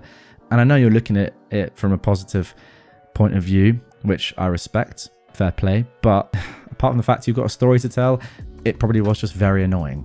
So it's a shame that this sort of thing exists. But yeah, fair play to you for dealing with it as respectfully as you did. And now for our third story, which also includes a big update. My neighbour's daughter just told me I need to park in my driveway again. I either don't encounter many entitled people in my day, or I'm really good at ignoring people. But this one just took the cake. So, I am a 40-year-old woman, and I just got my driveway replaced 2 days ago. Asphalt, not concrete. The contractor told me I could park my car on it again after 3 days. Google said 7 to 10. As much money as I spent on it, I decide I'm going to listen to Google. I live on a 2-way, yet 1 driving lane street. On my side, all of the houses are street level and have driveways, while the houses across the street are on a bit of a hill with steps leading up to them. The only street parking is on my side. Their side has an alleyway or service road behind them where those owners could park. A lot of them chose not to. They'd rather park in front of our houses. Not a big deal. I don't own the street, and I don't care who parks there as long as they aren't blocking me in. There are 2 spots, sedan-sized, between every driveway. I've been parking on the street in front of my house for these 2 days now, and I plan to stay there for at least another 5 until my driveway's ready. I didn't park in the middle so that no other car can also park because I'm not a jerk. One of my across the street neighbours has a daughter who's home from college. 19 maybe, I don't know. What I do know is she drives an SUV that is entirely too big and won't fit in front of my car without partially blocking the driveway of the neighbour next to me. I'm outside this morning watering my flowers, minding my dang business, and this girl comes over, unannounced and uninvited. The conversation went like this. The girl said, "No hello by the way, no pleasantries. Hey, when are you moving your car?" "Excuse me? My truck can't fit with your car there." I look over to my driveway that is clearly still roped off with yellow caution tape. "I just got my driveway done." "Yeah, I see that, but it looks dry to me. My dad said asphalt doesn't take as long as concrete." I just smile and go back to watering. "You can park your car on it now." I take a deep breath. Clearly, I'm annoyed. Drying and curing aren't exactly the same. I won't be parking on it for another few days. No, you need to do it now. There's nowhere else for me to park. What am I supposed to do?" This is where my eyes started to twitch because not this little girl telling me what I need to do. I say through clenched teeth, "What about your service road?" "My parents park back there. There's no room." Well, I don't know what to tell you. I wish you an ounce of luck. The poor child turned a few shades of red and stomped back across the street. I'm not one of those older millennials who think Gen Z are all entitled babies, but what the heck was that? And in case you're wondering, I work from home, did all my grocery shopping and errand running a few days ago. I have no plans on leaving the house or my spot again until at least Wednesday. So, should just have to suffer. Now let's get straight into the update for this one. Wow, okay, so I didn't expect as many comments as I got. I also had no plans on doing any updates because I didn't think there would be one. First, just to address a couple of things that came up constantly in the comments. And by the way, there were literally thousands of comments, over 1,000 comments, wow. Why don't you park blocking your own driveway so she can fit? Which is a fair question. I considered doing this the day the work was done, but not because of her. She nor her spaceship ever crossed my mind. I was going to do it so that no one could attempt to use my driveway to do a 3-point turn, but I decided not to. Not to be vindictive, I just simply didn't think it was necessary. I genuinely didn't see an issue with me parking on the street. Also, despite the arguing in the comments, in PA, blocking a driveway, even your own, is illegal. I live in a suburb where the PD has nothing better to do than just drive around. I don't actually believe they would enforce it or ticket me for it though, unless they were truly bored. Wow, you can't even block your own driveway. That's insane. Like, in the UK, in London especially, people do that all the time. They'll park one car in their driveway and then another car perhaps over their driveway. That's crazy to me. I suppose there's probably more space in PA. OP continues. However, after that exchange, I wasn't going to do a single damn thing to accommodate her. If that makes me the entitled one, then I'll be that. Taking up one space in front of my own house seems, I don't know, perfectly reasonable though. Yeah, absolutely. Now other people said, you can park on it now. Google is being over the top. I actually agree, OP says. 7 to 10 days is a little outlandish. However, my concern is my car sitting there for prolonged periods. If I were leaving every day for 8+ hours, I'd be more inclined to start parking on it now. However, I really don't leave often for more than maybe 2 hours at a time, a couple of days a week. My car is a 2018 and only has 24,000 miles on it. I'm a homebody for real. Also, my driveway previously was crumbling, but also sinking in exactly where my tyres lined up. Coincidence? I think not. Yeah, just further on that. If that was me, I would also be as careful as possible. I wouldn't leave it a couple of days. I'd leave it like a week, 2 weeks, as long as I could. You never want to have to think about your driveway ever again, so you want to make sure everything is as set as possible, especially given that you are having to replace it and it has crumbled before. Someone else said, I hope you have cameras. She's going to vandalize your car. I do have cameras, in plain view. I also have a motion detection dash cam, but I'm not too concerned about that. Like I said, it's a 7-year-old car that's been paid off for 2 years. If she's dumb enough to have to buy me a new one, that's on her. Also, her father is pretty high on our district school board. I didn't go looking for that information, he told me that years ago. I don't think he'd take too kindly to his daughter tanking his reputation over something so trivial. Lastly, thank you to everyone for all of the petty suggestions. I got a laugh out of those. I won't be buying a clunker to sit in front of my house until the dawn of time, but I appreciate the dedication. I hope that context helped because the update is not juicy at all. Okay, earlier today, Sunday, I was outside on a video call with another contractor showing them my fence that needs replaced. My neighbour, the father, was also outside doing yard work. He waved and I gave him a polite smile and continued with my conversation. When he saw that I'd hung up, he waved again to get my attention and came across the street. He started by asking me my version of events yesterday, and I told him. He kinda looked mortified and just shook his head and mumbled, "That's her mother." He then proceeded to tell me how his daughter got all of his good traits and all of his wife's bad ones. What? I don't know what that meant, and I didn't really care. Sorry, I've never heard anyone ever say something like that. Imagine saying that about your daughter. They got all of my good traits and all of my wife's bad ones. What a ridiculous thing to say. Okay, OP continues. I will say that I have owned my house for 9 years and I've never once had a single interaction with the wife. Only with him. She's never acknowledged me and I'm okay with that. He also cleared up a few things. She's 21, not 19. Not that it matters, I just got that wrong. 2, the Suburban she's driving isn't hers. If you live anywhere in PA, you know we've had some pretty destructive storms over the last couple of months. Well, one of them claimed the daughter's normal size Hyundai by dropping a tree on it. She is renting the Suburban because she's going on a 6-week road trip with friends to CA. Not the most fuel efficient choice, but okay. The important part is she leaves next Saturday. And 3, he never sent her over here to say anything to me and didn't tell her about asphalt drying time with the intentions of her bringing it up to me. Apparently, he was just making small talk about the work that was done because he was home that day and she wasn't. She brought up that I wasn't in my driveway and he told her why. He apologised and said he would have her do the same. I told him that wasn't necessary. I really don't want to interact with her again for any reason. He is now parking in front of my house so that she has room for her school bus behind their house. That's it. She's leaving on Saturday, and while I'm not going to leave my car on the street until Christmas, I'm still leaving it there until Wednesday. Be kind. Now, I'm not 100% sure about this dad, I will say, just because of that good traits, bad traits comment, which is just such a strange thing to say. I must double down on that. But it does, to me at least, sound like it's the girl on her own who is extremely entitled, or maybe her mum as well, but the dad seems overall pretty reasonable apart from that weird comment. Yeah, it's a strange thing. Like in the UK, we just don't have anything like that ever.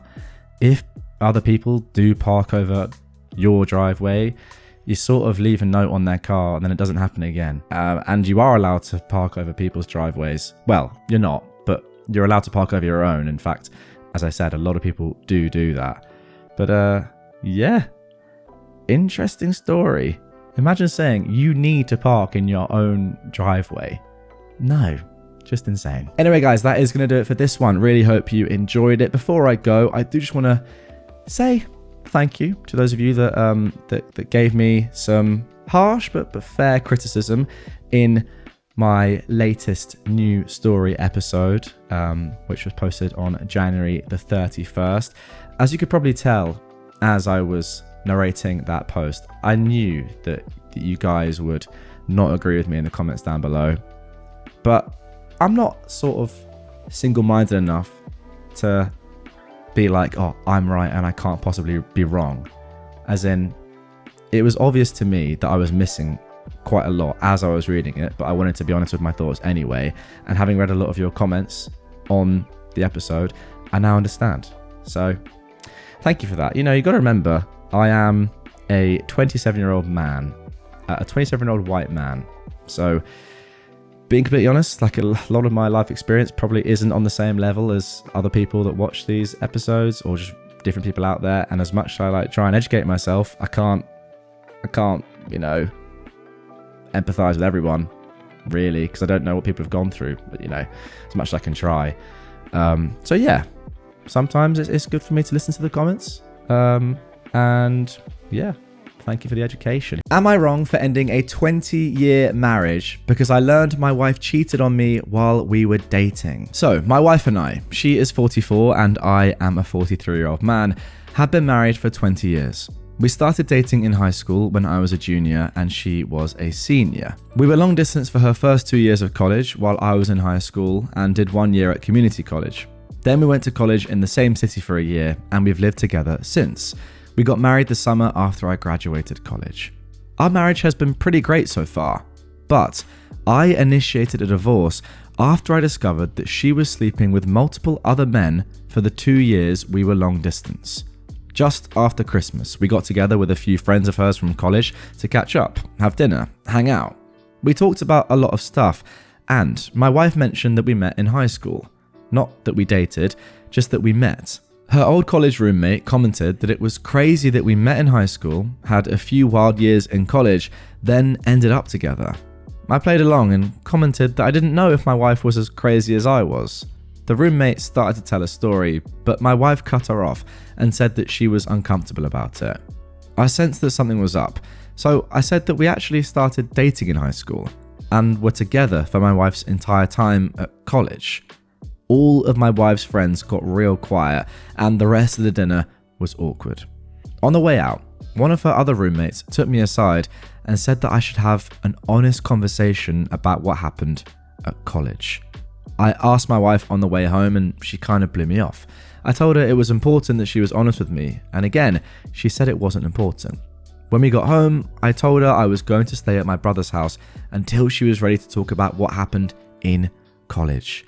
The next day, she came over and admitted to sleeping with several men during her first 2 years at college. She said she didn't consider it a big deal at the time because we were long distance, and she didn't think a high school romance would last. I pressed for more details, and she said it was at least 10 different men, including at least 3 guys she introduced to me as friends when I came to visit on weekends, and 1 guy that she was still in contact with. I told her that I wanted a divorce and would be starting the paperwork as soon as I could, which I did on January the 2nd. For context, this was posted back on January the 8th, 2024. Her family, and most of my family, is telling me I shouldn't throw away my marriage over a few mistakes. I've stood by my belief that cheating on me with multiple men for years is unacceptable no matter when it happened, and the fact that she continued to maintain relationships with these guys right in front of me was an unacceptable amount of disrespect.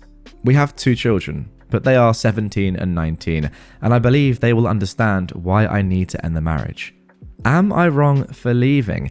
I feel like I'm going crazy with the amount of people telling me to overlook years of infidelity and decades of lies. Okay, before I give my thoughts, OP has actually answered quite a lot of comments down below, and they provide those answers a lot more context, which I think is important. So let's get into that. He says, the reason I posted this is that my wife and a few friends have been saying it's common to sleep with other folks when you're in a long distance relationship, and that I'm kind of the odd one out for not sleeping around. I felt like I was being gaslit, but I wanted an outside perspective. We live in a state with a waiting period to finalize a divorce, so I felt like it was a reasonable idea to get some insight before things are finalized. After these comments, I see a handful of folks saying it's normal to sleep around during a long distance relationship, but it seems to be a significant minority. Yeah, from my point of view, I've never been in a long-term relationship, but it's definitely not normal to cheat on your partner just because you're in a long-term relationship. That's not a thing. If people want to make it out to be a thing to make themselves feel better about their infidelity, that's on them. Second point, we saw each other a couple of weekends a month during the 2-year college period. Okay, so relatively regularly then. I lived about 3 hours away from her college, so it was long distance, but not like cross country. This was not a situation where we went months without seeing each other. Again, even if you did, wouldn't make the cheating right, but the fact that you were seeing her twice a month for the whole weekend, for 2 whole weekends, right, is a lot. The 3 guys I met while she was in college were meetups that happened during parties. The subject of me being a boyfriend didn't really come up, so I honestly don't know if these guys knew anything. The one guy we're still in contact with married a mutual friend from college. This is not some guy she secretly messages on the side, it's somebody we've talked to regularly for years. I've talked to him a few times since I've learned about my wife. He said he didn't know we were dating at the time and has since blocked my wife on social media. Wow, that's pretty telling. Some folks have asked how the roommates didn't realize at our wedding that the timelines didn't work out. The main reason is that my wife and I had a very small ceremony with just close family in Texas, then went back to the East Coast to have a big party with friends. The typical reception / sharing details about how we met stuff didn't really happen.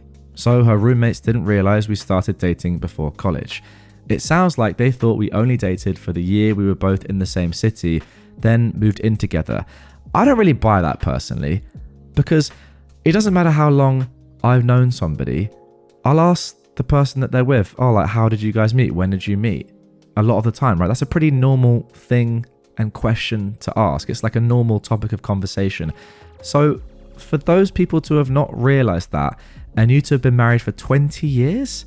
I mean, maybe it's got to the stage where you've been married so long and they just know you're together. Like, you wouldn't ask your friends that you've known for so long, how did you meet? Because you expect to know how they met.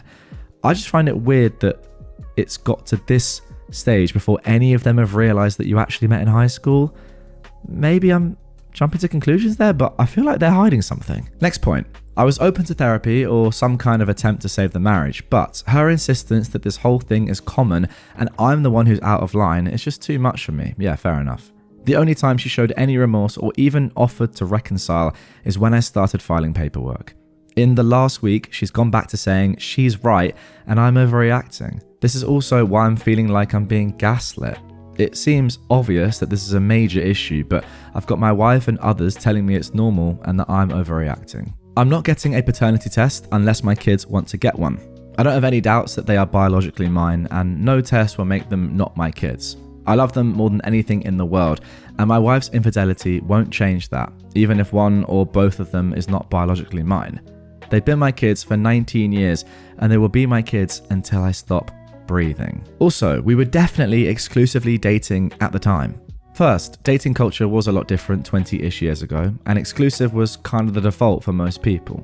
Second, we had a long and difficult discussion before she left for college about continuing the relationship long distance. She specifically wanted to stay together and even joked about her dad coming after me if I started sleeping around with girls at my school. Finally, at my senior prom, she was not able to attend and was very upset when I proposed going with a platonic female friend of mine. As a result, I ended up skipping my prom and hanging out with her instead. While we never said the word exclusive, I think the above reasons, combined with the general relationship before she left, are enough to assume exclusivity. And finally, based on some comments here who were pretty much saying to OP, by the way, you're only getting what your wife has told you. You need the full picture from other people. He says he followed up with the friend that said I should have an honest conversation.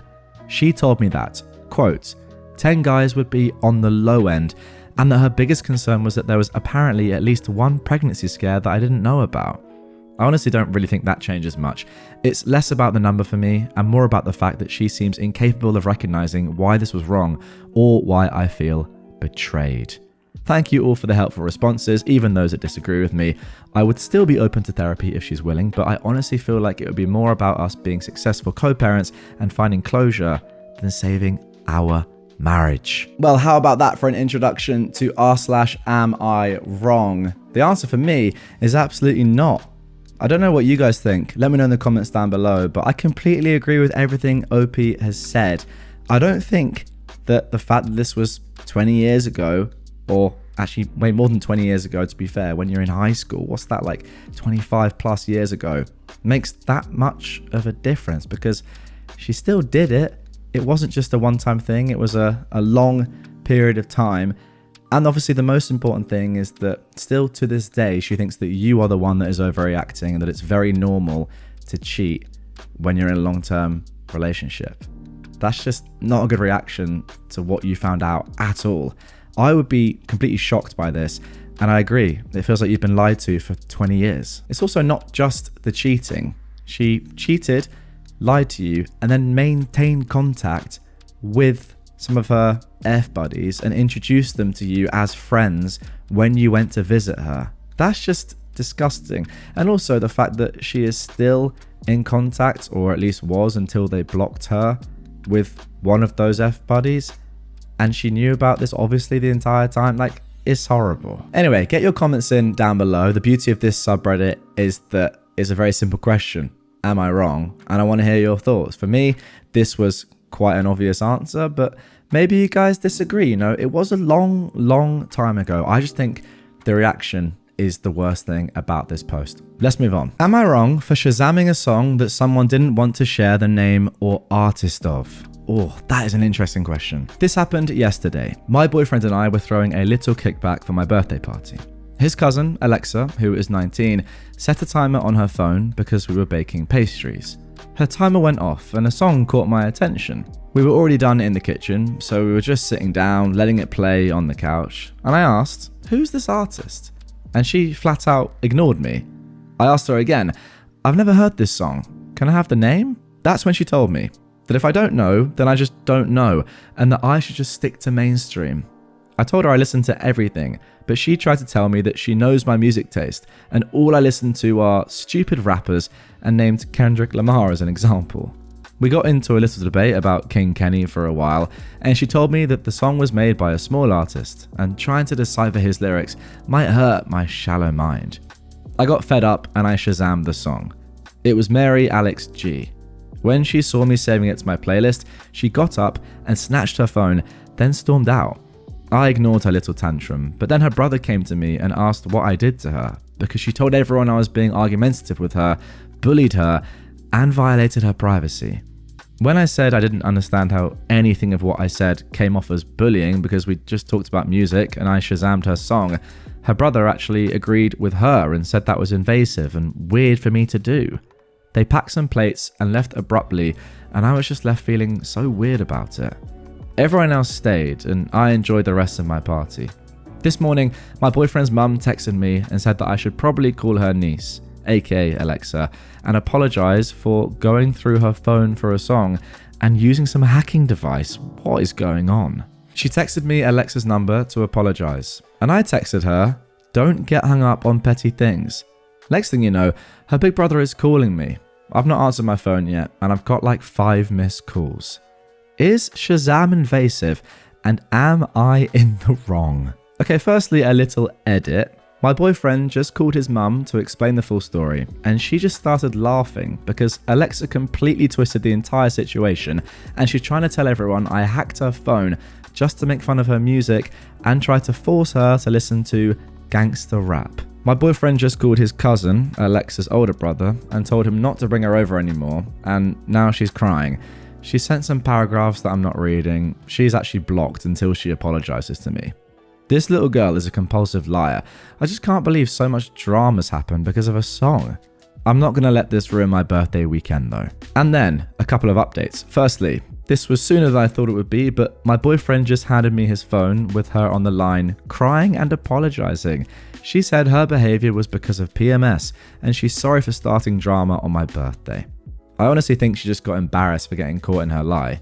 Everyone knows that she stretches the truth too, and when she got a little backlash, I guess that was too much for her.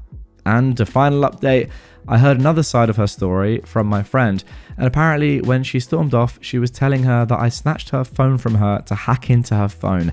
She is a full-blown liar. And of course, everyone ignored her, except for her brother. Shake my head. My head actually hurts. Well, that was a pretty obvious no, you're not in the wrong at all before we even got to the updates, and then the edit and the 2 updates made it 100%. What is she doing? I know some people are like that, by the way. I don't think this is one of those people. It doesn't seem like she is one of those people that gatekeeps songs and their musical genre. Maybe she is. I think, to be honest, she's more just like weird, and I don't know. Maybe she was in a bad mood, or she was actually, like, you know, dealing with a period, whatever. I don't think it's an excuse to just make up loads of lies about somebody and then set the family on them. But I know some people genuinely are quite gatekeepery with their music. I don't really get it, personally. Like, unless you've made the music yourself, is it like that amazing to have found this niche track from a niche genre? Like, it's not your music. Let me know in the comments down below. That's a bit more of a contentious one. But as for this girl, also, I will say this. The fact that the song is actually on Shazam itself shows that it can't be that niche. Like, if it's an unreleased track or a really old vinyl or something, maybe it's not on Shazam. And that is one way of saying, well, yeah, look, it's not on Shazam, you got to deal with it. I mean, I go to sort of music events and I try and Shazam songs sometimes, and I don't get an answer because either the song's unreleased or it's too niche for Shazam, or it's just not on the software, whatever. But yeah, let's go back to this situation. Obviously, you're not in the wrong. And I also love the fact that you didn't back down 1 second when she was upset, and you're just like, no, I just tried to Shazam a song. Simple as that. All right, I think we've got time for one more Am I Wrong question. I had an unexpected threesome with my best friend and my boyfriend. Am I wrong to feel extremely betrayed by them both? Just the other night, I was hanging out with my best friend and my boyfriend in her apartment. It started out innocently enough with us playing games and watching movies. Then we started playing Never Have I Ever, and the questions were pretty sexual. She then asked, never have I ever had a threesome? And both me and my boyfriend said no. Her entire vibe then changed to the point it was scary, and she looked at us both. She said, what if we did something crazy? I kind of laughed because no part of me could have ever fathomed what she meant. But then she scooted closer to my boyfriend and started kissing him. He wasn't stopping her. I just froze. It felt surreal, like a dream and a nightmare. There they were, making out like it was the most natural thing in the world. I think I had a trauma response of sorts and kind of tricked myself into thinking this was normal. I can't explain it, but it's like my brain wasn't ready to feel the extent of what was happening, so it tricked itself. They started undressing each other, and on instinct, I undressed myself too. This isn't a sex sub, so I won't go into the dirty details, but a full-fledged threesome occurred between us. The next morning, I woke up at first believing I dreamt it, but there they were, naked on the floor together. I still couldn't process what the heck occurred, so I just kind of ran out. When it finally hit me, I had a full-fledged breakdown. I've gotten calls and texts from both of them asking if I'm okay. I've not responded. I can't respond. I've thrown up twice from the intrusive memories. I didn't want this. Why did I go along with this? Why didn't I stop it? Why did she start it? Questions just keep swimming in my brain. I don't know what the heck to do.